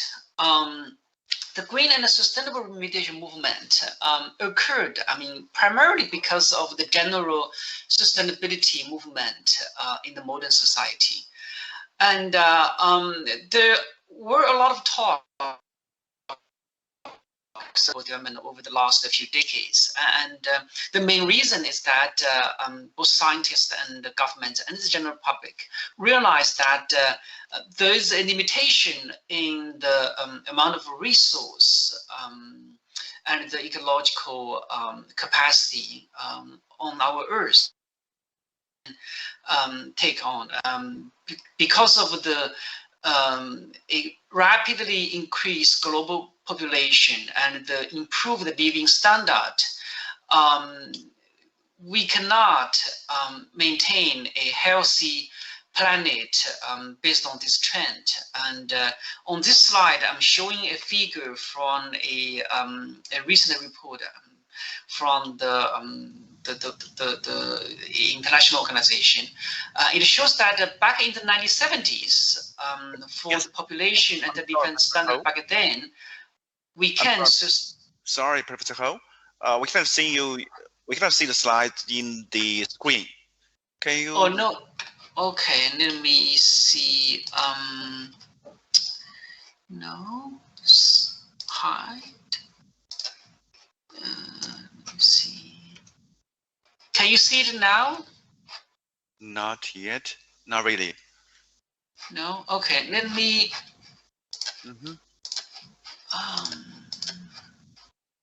Maybe I'll stop sharing. Let me see. Let me share it. Please try to reshare the. Okay. Let me see. Can you see it now? Yeah, it comes. Yes, it comes. Okay. Okay, good. I am going to the next slide. Can you still see it? Yes. Okay, perfect. Good. Okay, good. Okay, so the sustainable development movement has advanced to a new stage in the recent years. In 2015, the United Nations passed a new resolution. Now we have a 2030 agenda in which we have 17 sustainable development goals. Most of the researchers in this audience probably know. In the next 10 years, I think the scientific community, in almost all disciplines, will work very hard to help the international community to achieve these goals. And among these goals, more than half of the SDGs have a very close link to soil and groundwater pollution, most specifically to contaminant sites. So I'm showing this slide to indicate that contaminated soil and groundwater have very close link to the UN SDG, and that supports the green and sustainable development, green and sustainable remediation movement. When we talk about sustainable remediation, sustainability assessment is a very critical component. And the reason we need to do sustainability assessment is that traditional decision making tended to ignore some externalities. For example, traditionally, when we try to select a remediation alternative, we usually do not look at the carbon emission. We do not look at the potential pollution that occurs outside of the site boundary. So conducting a sustainability assessment is to look at those externalities, which goes beyond the traditional spatial boundary and also temporal and categorical boundaries. Another important component of sustainable remediation is the sustainable behavior. Human behavior is very important in determining what kind of environmental consequence we will have when we conduct any work, either in industrial production or in environmental protection work. So here it involves both individual behavior and organizational behavior. For sustainable remediation, we are more concerned about organizational behavior, which is about the behavior from the different working parties and also the regulatory oversight bodies. Now, having talked about some general background, I want to talk more about the remediation. The remediation industry started about 5 decades ago in the 1970s. It was primarily driven by some high-profile cases in the United States and in Europe. Because of this, in the early days of the remediation industry, the public and regulators demanded a very aggressive remediation approach, and we call it a remove all. Basically, the public and the regulators want the polluters and the liability holders to remove all contaminants from a contaminated site. However, after a few decades, scientists and governments, based on a lot of research, they found that it was not feasible from a technology perspective, and it was also cost prohibitive to use such a remove-all approach. So in the 1990s and in the 2000s, a new risk-based approach become more popular, and it become the mainstream. And in the most recent decade, there is an emerging green and sustainable remediation movement. And my talk today will focus on this new paradigm and the new norms associated with sustainable remediation. In this chart, I want to use the number of publications to show the development of green and sustainable remediation. The pretending concept first emerged in at the end of the last century. Most particularly around 1999, there were some life cycle assessment studies examined the life cycle impact of remediation. I think that laid some foundation for more scientific research and more debate in the remediation community. So in the early 2000s, some remediation organizations, most particularly NICO, which is the Industrial Association, and Contaminants, which is a intergovernmental organization, they both promoted sustainable land management. And then a few years later, in the United States, Sustainable Remediation Forum,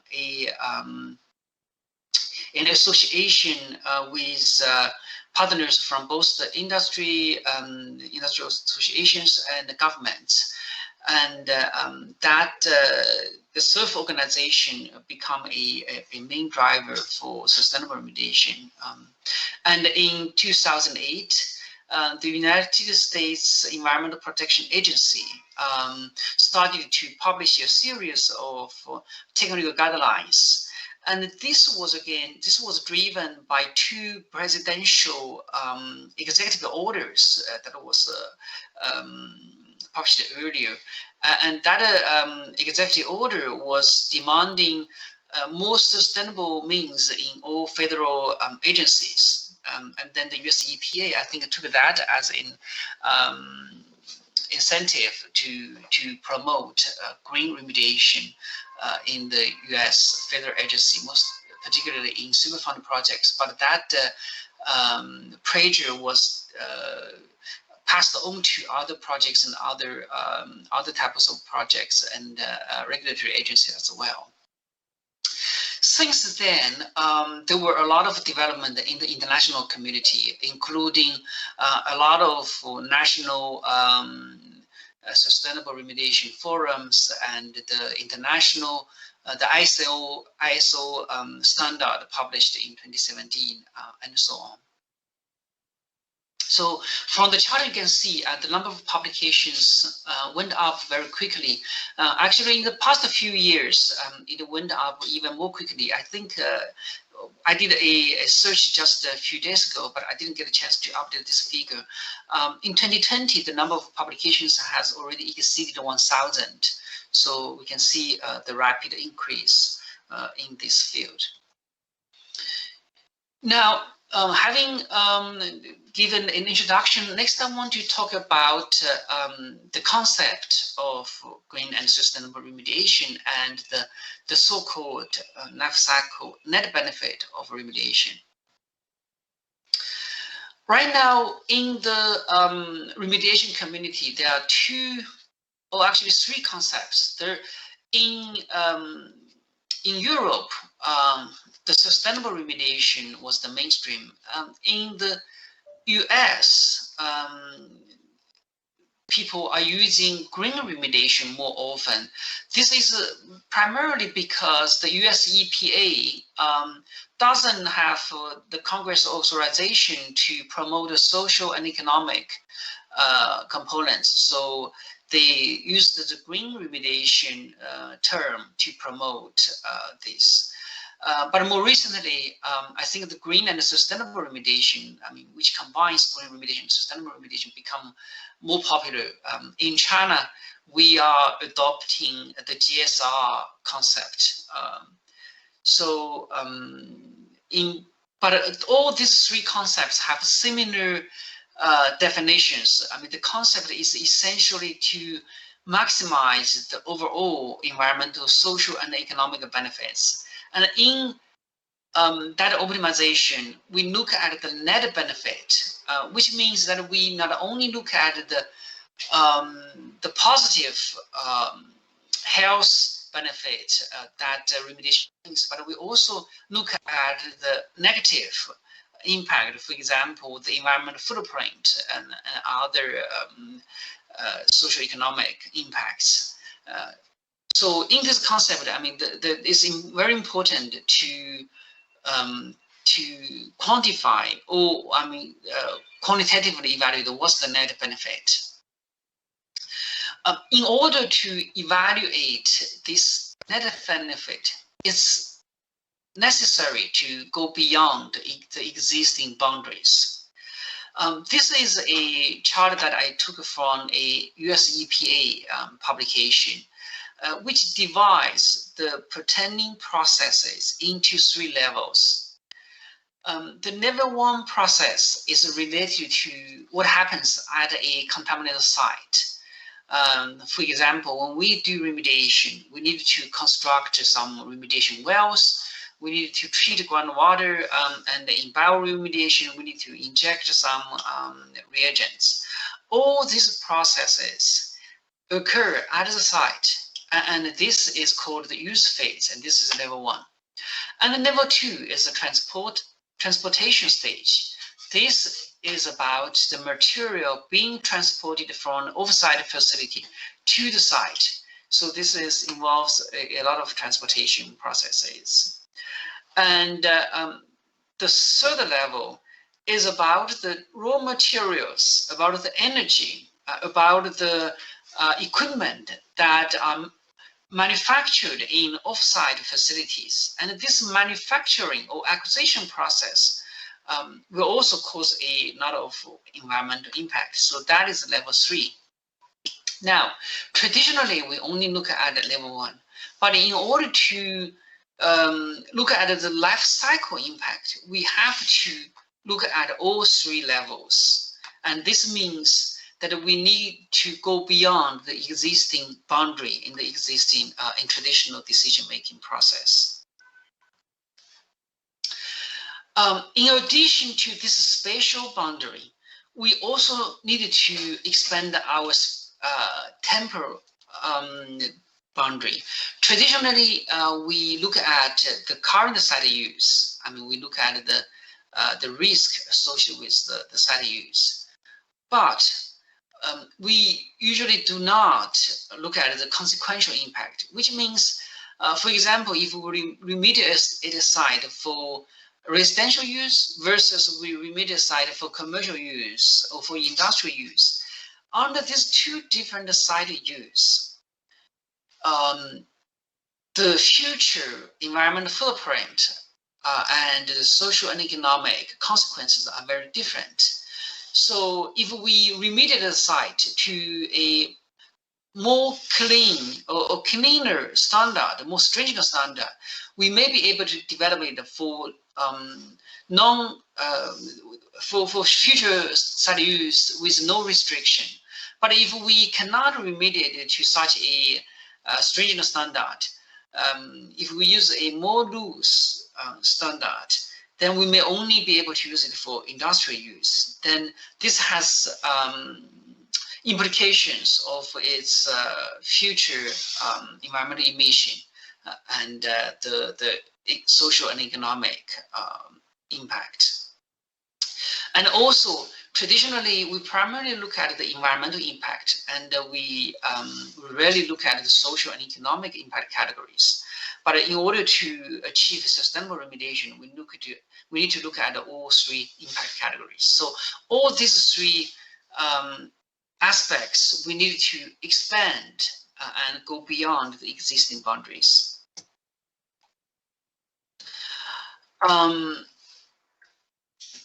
In traditional decision-making for remediation, we also rely upon a health risk assessment. However, there are some shortcomings of the health risk assessment approach. Firstly, it only looks at the risk level. It doesn't look at the amount of work or the volume of contaminated media associated with this risk level.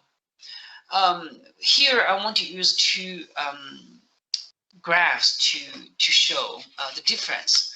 For example, at site A, when the acceptable risk level becomes more stringent, taking cancer risk as an example, if we go from 10 to the -4 to 10 to the -6, we say the volume of soil requiring treatment goes up like this. But at site B, when this standard becomes more stringent, it could the amount of soil requiring treatment could go up much more sharply. Now, in traditional decision making, we look at these 2 sides. The decision making process would be similar. There would be no difference. I mean, if we go 10 to the -6, I mean, at both sides, we will go to 10 to the -6. But scientifically speaking, we can easily say that at site A, going with the most stringent standard requires much less work, right? At site B, it requires a lot more work. So the decision-making process should not be the same. Based on this rationale, we conducted a study at an actual remediation site. We found indeed at an actual site, the second case seems to match with the actual site better. When the remediation standard becomes more stringent, the amount of work and also the cost of remediation goes up very sharply. So if we take this into account, if we think about the environmental cost of this additional work, then the traditional approach will be changed. So if we look at the net environmental benefit, we no longer only consider the benefit, we also think about the cost. And when we look at the net benefit, we will find that there is an optimum in comparison. In the traditional approach, the remediation goal is usually depend on a arbitrarily defined acceptable risk level. But in the new approach, we can actually, using a mathematical approach to find an optimum remediation goal. And in order to find this optimum goal, we need to quantify both the environmental cost and the environmental benefit. And we used in our study, we were able to do this quantification, and we find a optimum remediation standard, which was less stringent than the regulatory standard that we referred to at the time. Now, as I mentioned earlier, in the remediation field, in sustainable remediation, we need to look at not only the environmental impact, but also social and economic aspects. And for this, we also did some study. We used an economic input and output approach to quantify like the cost, the employment, the impact to nearby property value, and also impact to workers' safety and local traffic. We used this proxy to quantify the social and economic impacts. Next, I want to introduce the concept of primary, secondary, and tertiary impacts in sustainable remediation. The primary impact is associated with the physical state of brownfield sites. This is primarily the health risk of site associated with contaminants.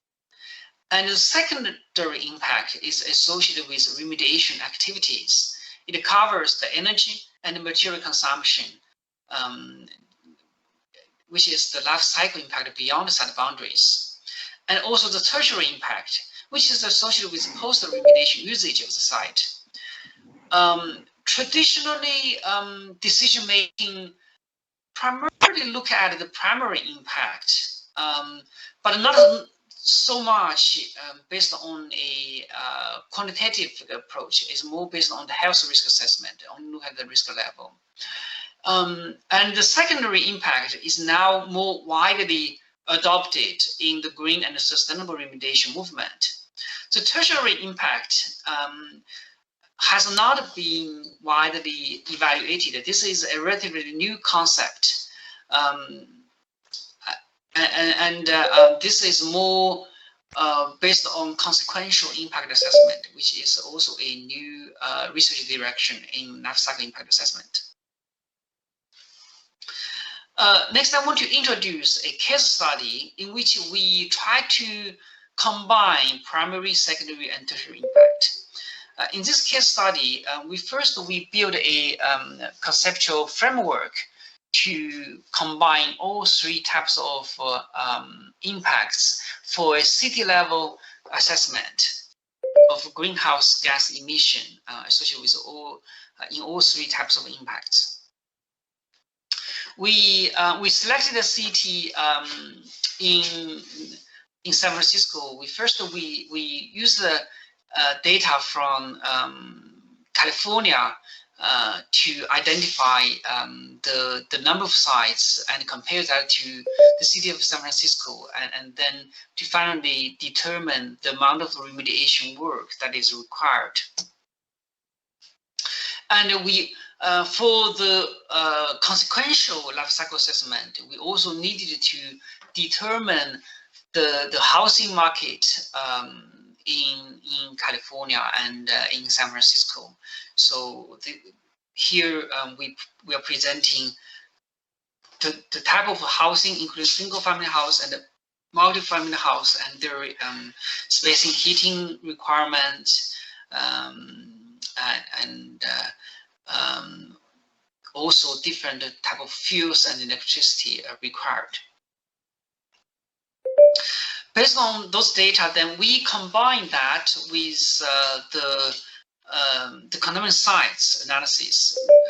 We identified around 200 contaminant sites in the city, and we used our assessment approach to quantify the primary, secondary, and tertiary impact that are associated with the brownfield development at these sites.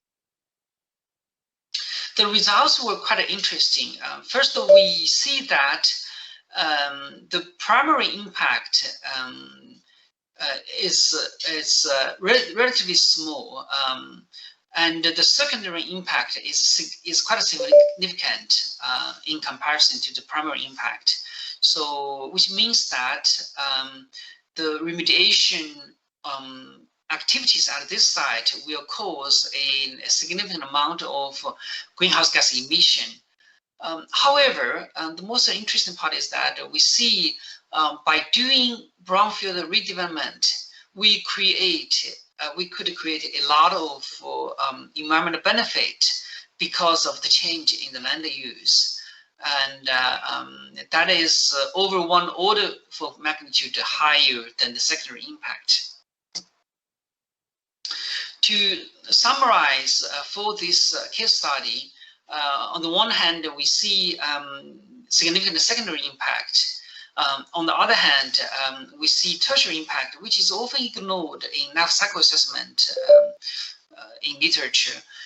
We found when they are combined, the climate change mitigation potential is very significant. It's equivalent to nearly 14% of the annual emission over 70 years.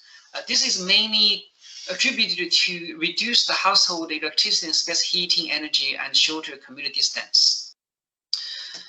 Now, at the end, I want to quickly go through some recent progress and current status in the green and sustainable remediation development globally. We did some questionnaire survey from the remediation community globally, and we found that the awareness of sustainable remediation is relatively high globally, especially in developed countries. And the adoption rate is also relatively high at developed countries, but relatively low in developed countries. This means in Asia and other developing countries, there is a strong demand to increase the actual adoption. And we also did a specific survey in China, and it's similar to other developing countries. I mean, most people know, but don't know how to do it. They know about the concept, but don't know how to do it.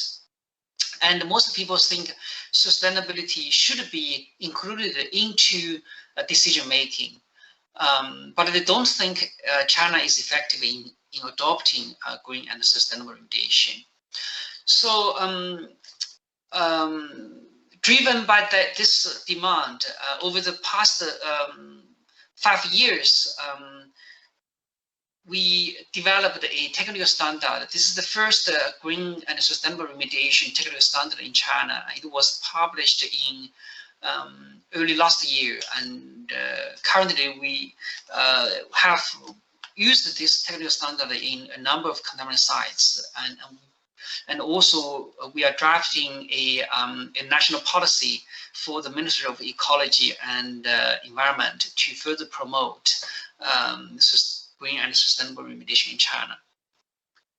And this is some screenshot of the technical standard. And at the end, I want to say a few words about what we can do in moving into the future. I think on the one hand, we need to enhance the education, educate both college students, professionals, and the public about sustainability. And we also need to further develop pertaining technologies. Firstly, is to develop more in situ remediation technology. I think in this regard, geotechnology has a lot to play. Second is to minimize energy and material consumption. And thirdly is to develop more green materials like biochar and other industrial waste-based material. And finally, is to further develop risk management approaches, for example, monitor the natural attenuation approach. So with that, I'm finishing my presentation. Again, I want to thank you all, and thanks to the organizer, and thank you, Professor Du. Thank you, Professor Ho. Very impressive lecture. Well, because time is very limited, we have to move to the next speaker. Last speaker is Professor Bhatia. Professor Bhatia is a professor in Zhejiang University. He is an ISEG Council member. His research interests include permeable reactive barrier, microflood modeling, DEM modeling, unsaturated soils, band element, organic clay. Today, his topic, he changed his topic. His topic would be barrier performance, polymer modification, zip monitoring, and velocity prediction. So, Professor Bhatia, please. Thank you, Professor Du. Can you hear me? Sure, yeah. Okay. Good morning, everyone. I'm honored to present here. Thank you, Professor Shi and the organization for giving me the opportunity. Today, my topic is barrier performance. I want to narrow down to three little things, namely polymer modification, the spectral induced polarization or SIP monitoring, and the shear wave velocity prediction. So this is my content. Now let's jump into the background. So there are massive solid wastes in China. In 2018 years alone, there are 6.1 billion tons of solid waste produced. So the composition as shown in the pie chart, industrial over half, 50%, and construction demolished waste, and also municipal solid waste, and others including approximately 1,000 tons of radioactive waste. So the existing solid waste are also massive, as there are around 60 billion tons in China by 2018, and occupy a large over 2 million hectare land. This figure below here shows mining waste rock dump sites in Jiangxi province in China. So you can see the pile, the height is over 300 meters and taking up a lot of land. And for those solid waste dump sites, barrier could be an effective way for the subsurface contaminants control. We go back to the mining site, the dump waste rock dump pile as shown in this figure. So if there is a precipitation or rainfall or snow, and there are free oxygen in the air, the pyrite will react with those ingredients and produce iron-3 and acid, as well as sulfuric ions. So on the surface, we can actually go to this side and see the rusty color showcasing the existence of iron, high concentration. And to eliminate or to contain those contaminants underground, barriers are very effective way And in this figure, it's a kind of a new thing. We are proposing, or there are several cases already, engineering cases, on using the GCL, geosynthetic clay liner, and install them vertically, acting as a barrier. Those GCLs possesses very low hydraulic conductivity or permeability, and with the aim to retain the contaminated groundwater on the site. So there are increasing demands for barriers. First of all, the lifetime expectancy. We all know the municipal solid waste landfill, their lifetime may be 50 years or sometimes maybe even 100 years, but that's about it, and everything decomposed and harmless. However, for mining waste piles, approximately over 100 years are required. And if you look at industrial waste or hazardous waste, the lifetime expectancy are 300 years or more. And for radioactive waste storage facility, it's over 10,000 years. So those are quite high, very demanding for a barrier. And currently, the permeability of the current existing engineering barriers as follows. So if we have the cement mixing pile, which are stiff and widely used, 10 to minus 8 meters per second. Soil bentonite wall, also widely used, has a permeability of 10 to minus 9. If you look at GCL, geosynthetic clay liner, 10 to minus 11 meters per second. But still, this value sometimes may still fall short. So the current demands, as summarized below, there are maybe 5 points. First, the low permeability. We are shooting at even lower permeability, as low as 10 to minus 12 or even lower. And also we are require the good chemical compatibility against the acidic condition, as we see just a moment ago, the acid from the dump waste of mining operation. Also basic facility, basic condition, like in industrial waste or high salinity condition, which are occurred very often in those waste dump sites. And I did a little research on that. So I make a case one, polymer modified bentonite barrier, which is very preliminary. And also the demand also requires the contaminants being retained by the barrier. If we're looking at a GCL or low permeable barrier, the barrier are required to have some absorption against the diffusion, because diffusion could be a major transportation mechanism rather than the advection. Or in some other case, for permeable reactive barrier or PRB, the contaminant dissolving or retaining capability are very much required. Also, the performance of a barrier, since it's underneath the ground and monitoring well can only give you scattered data at a limited space. So the performance monitoring are required, and that's a key issue.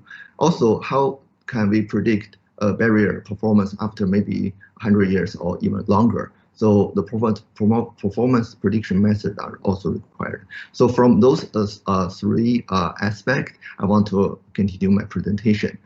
First, I'll go with the polymer modified bentonite barrier, which I believe Professor Du and many of the audience are expert on this.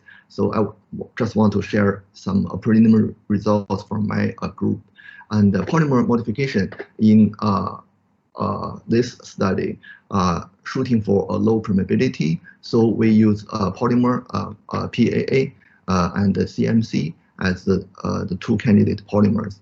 And the SEM shows that those polymers chains can link the bentonite particles and filling those voids and blocking those flow channels and forming 3D network structure. All this can reduce the permeability for the pore fluid, like water, to run through it. And if you look at the figures at the bottom right hand, you can see there are some exfoliation of bentonite particles after the PAA treatment. So we can see the pore size further reduced because of the exfoliation and subdivide the pore space available in the bentonite. So this way, the permeability are thought to be reduced further. So this is some SEM photo. So we have some preliminary results on the permeability. Maybe there are some, when I started, I also thought if I put more polymer loading dosage on the bentonite, the permeability would be lower. However, from our preliminary results, we find that at polymer dosage around 2% to 5%, the permeability can go as low as 4 or 5 times 10 to minus 12 meter per second.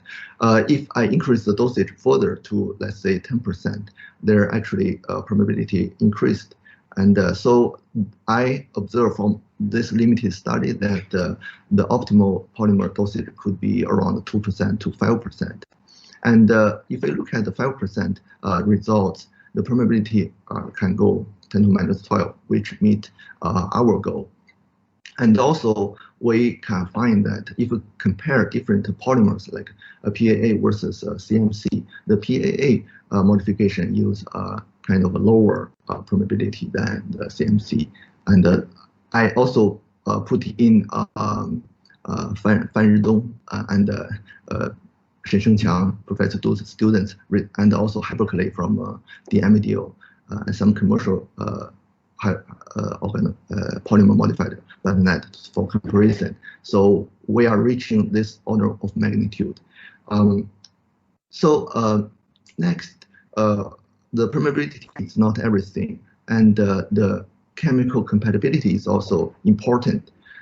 Since we are dealing with the background of copper mine and how to deal with the acidic and heavy metal solutions and subsurface solutions, we are using the copper sulfuric salt, and we increase the concentration from 0 to 15 millimole per liter. And we find that the permeability increased by 2 orders of magnitude if we have a copper concentration of 15 millimole per liter. The field sample, water sample, give us a copper concentration somewhere around 0.5, 0.3 millimole per liter. So somewhere in where my mouse shows. So that means the permeability could be as low as less than 10 to minus 11, so which is still operationable. And we also compare with, if we look at the 0.01 mole per liter or 10 millimole per liter, so we are looking at 10 to minus 10 meter per second, which is regarded as a high salinity condition. So the permeability does increase by at least 1 order of magnitude. And if we look at the chart below, we find that 2 things. So both the polymers can reducing the permeability effectively. Either it's at salt content high salinity condition, pH over 3 acidic condition, or deionized water. Also, we find that the pH equal to 3 yields pretty much similar permeability than deionized water, showcasing the hydrogen concentration may play a similar role as the cations in the pore fluid. So that's our preliminary finding. And let's jump to the case 2. I want to monitor how the interaction between the contaminants and the barrier material. So I make a simple case of using the activated carbon AC, a typical permeable reactive barrier filling materials, and use it to remediate the lead 2. And we do a basic column test, and the breakthrough curve are shown as here. We also did biochar test, but I skipped the result of biochar. So there are some key issues like key factors, retardation factor, etc., listed in the table below. And what we are really trying to find out is how the contaminants, lead in this case, evolve the morphology and the size, the content evolve in the barrier, how we can measure it. So at the end of the breakthrough test, we did before and after the breakthrough test, we did the SEM test imaging as well as mercury intrusion test. And for the intact activated carbon, there are two major pores. One is around 100 micron, and the other is around 1 micron. And the size from the SEM image can be plotted as shown here. After the lead remediation, we find that there are precipitates, like needle-shaped precipitate, with a size around 10 micron. And we took a single precipitate and used the high-resolution tunneling electron microscope. We find that the small single precipitate are actually the lead hydroxide crystal with matching the despacing, etc. So meanwhile, I monitored the whole breakthrough process with this so-called SIP monitoring, spectral induced polarization. Let me dial back a little bit and introduce how it works. So unlike the traditional electrical method, taking only the real part of the conductivity, in any particle, like a precipitate, as we saw just a moment ago, or clay like a bentonite, or even sand particle, or even calcite precipitate, the solid particle always surrounded by a cloud with cations around it, because the particle most of the time are negatively charged. And the cloud composed of primarily of cations or positive ions commonly referred to as electrical diffuse layer.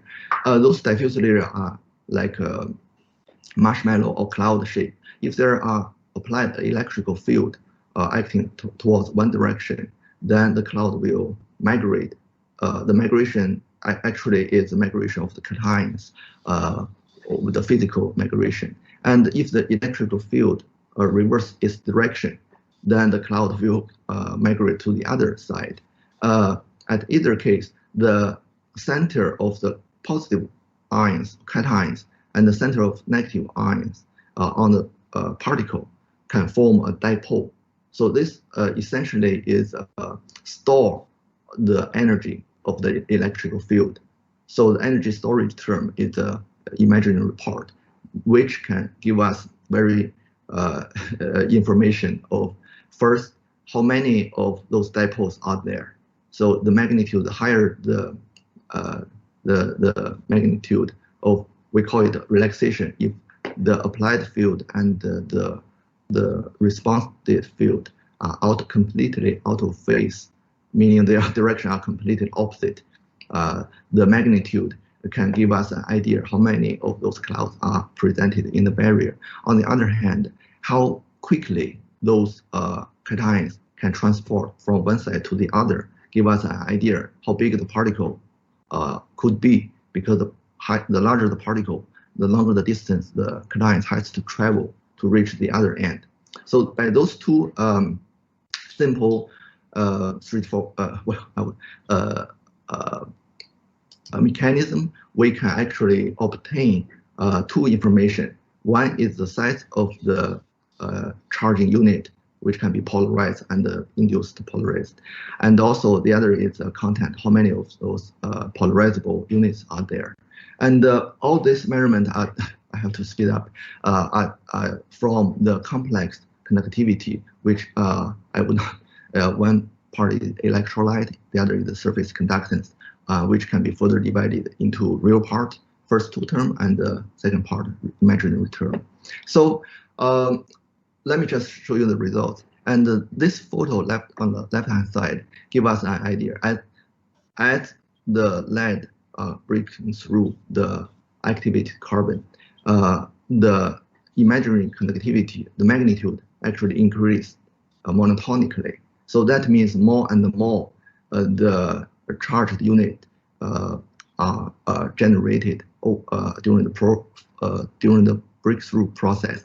The other feature we can find is that there are two peaks actually in this SIP response. And if we using the equation mentioned in the previous slide, right? So I can use simply the frequency of the peak and calculate what are the typical size of the polarizing unit. Either it's a precipitate or it's a pore. So as we see from the SEM photo, we have this lead hydroxide crystal as shown here, and that from the SIP calculation, I can calculate that there are indeed this particle or crystal exist since the beginning of the test, and the size doesn't change.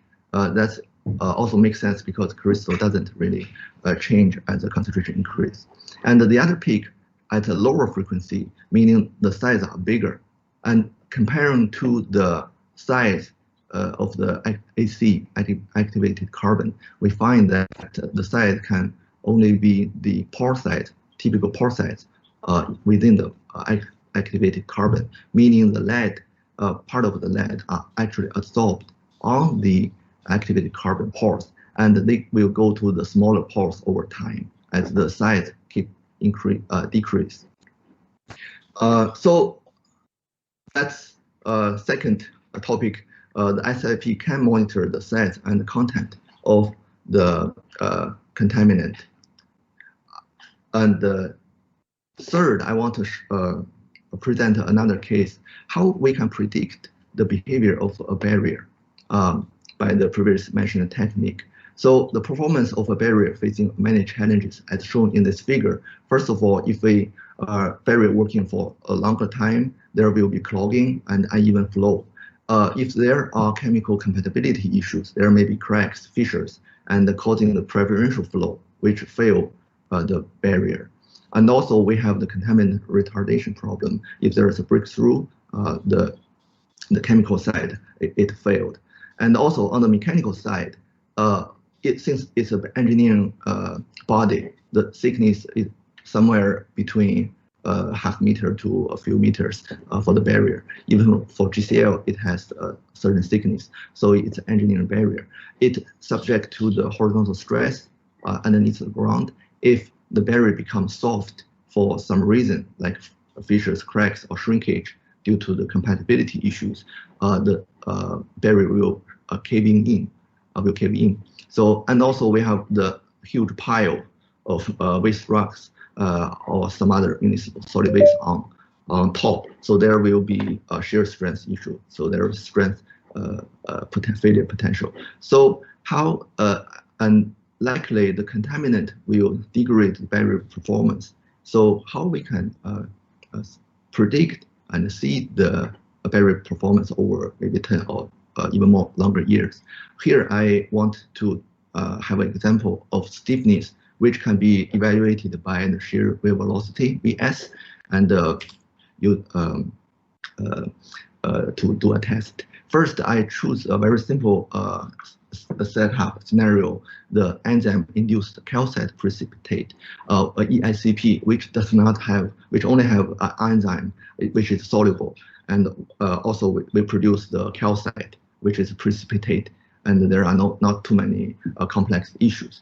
And we have two concentration. The first 6 per volume PV, I use a lower concentration, generate only small tiny amount of calcite precipitate. At the 7th to the 10th per volume, I use a much higher concentration, which generates a larger precipitate. I will show you in the next few slides. And this is the setup. This is the column, and that's my SIP unit. And those 4 part are a bundle element, which is a traditional tool for measuring the shear wave velocity. I want to measure it and calculate to compare to the predicted one. So this is a solid column filled with sand treated by the EICP process. And there are a series of bundle element aligning. And for those of you, a bundle element is measured shooting a wave at 2 ends by the distance and the travel time from the received wave. I can determine the travel time and the length over time equal to the shear wave velocity. So it's a simple. Let me jump right to the results. So as time increases, the shear wave velocity will generally increase as shown. However, there are scattering in the data indicating in the soil column here, the calcite precipitate are not homogeneous. So there are 4 pair of band element results can be shown in here. However, we took average. There are certainly more calcite precipitate and more stiffness increment as shown here. I also want to quickly show how the size calculated from the SIP prediction. I skipped the SIP signal, present only the precipitated calcite particle size.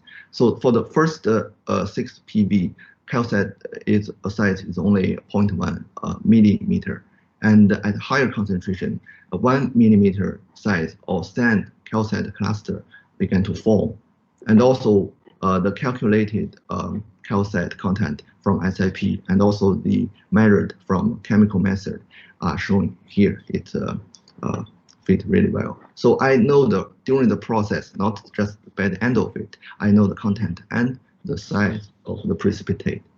So then we implement those information into the discrete element method simulation.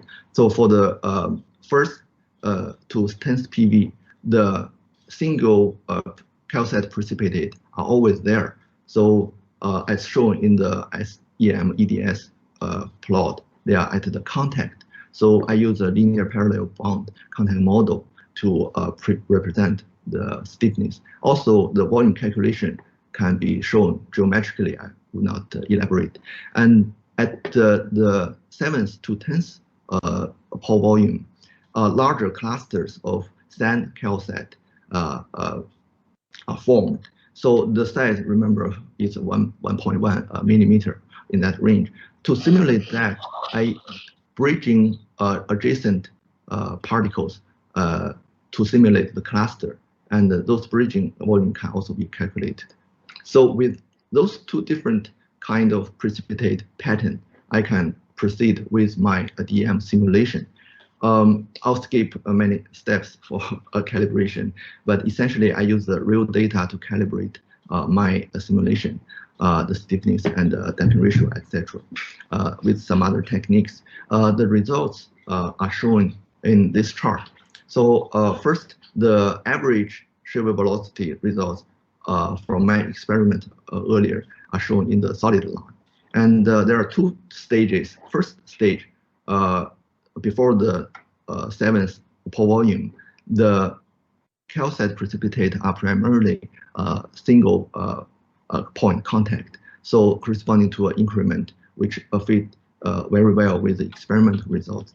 As the cluster began to show up, we can see the clusters can give a higher shear wave velocity, however, slightly lower slope of increment. And if we looking at the first PV, the precipitate is more like uniformly distributed. So the shear wave velocity propagation actually is like a big bang. So it's uniform from the center. And if we look at the 9th pore volume, where there are a lot of clusters formed, then we can see the preferential wave propagation paths are shown along the clusters, as shown in this. And at a higher calcite content, like 4%, which exceed my experimental value, you can see there are a whole lot of clusters. Then the shear wave velocity propagate preferentially along those clusters for their higher total stiffness. And if I use the existing results to predict what would happen at higher calcite content up to 10%, my test only end at 3.2%. And I can see 2 clear stages. First is there are more clusters spread over the soil column. And sometimes if the connectivity between those clusters are excellent, then the shear wave velocity will be higher.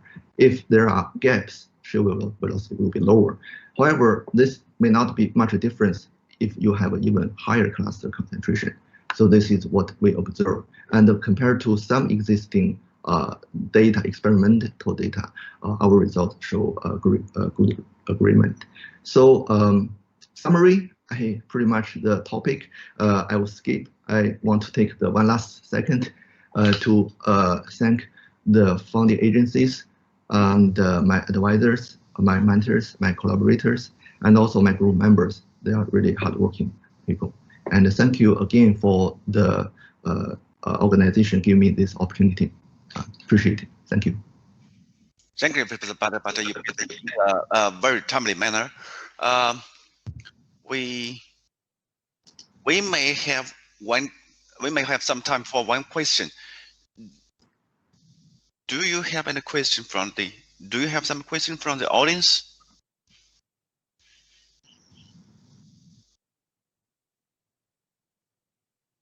If no, do you have any question from the audience? Any question from the audience? So if no, if no, you can send an email to Professor Butter for more discussion or communications. Thank you very much for all of the speakers, and thank you very much for all of the audience. Thank you. So I would like to close the session. Well, the organizing committee, do you have any information to announce? We will have the last session in 2 p.m. this afternoon. We will have 6 distinguished speakers, so please rejoin the meeting room in 2 p.m. Thank you.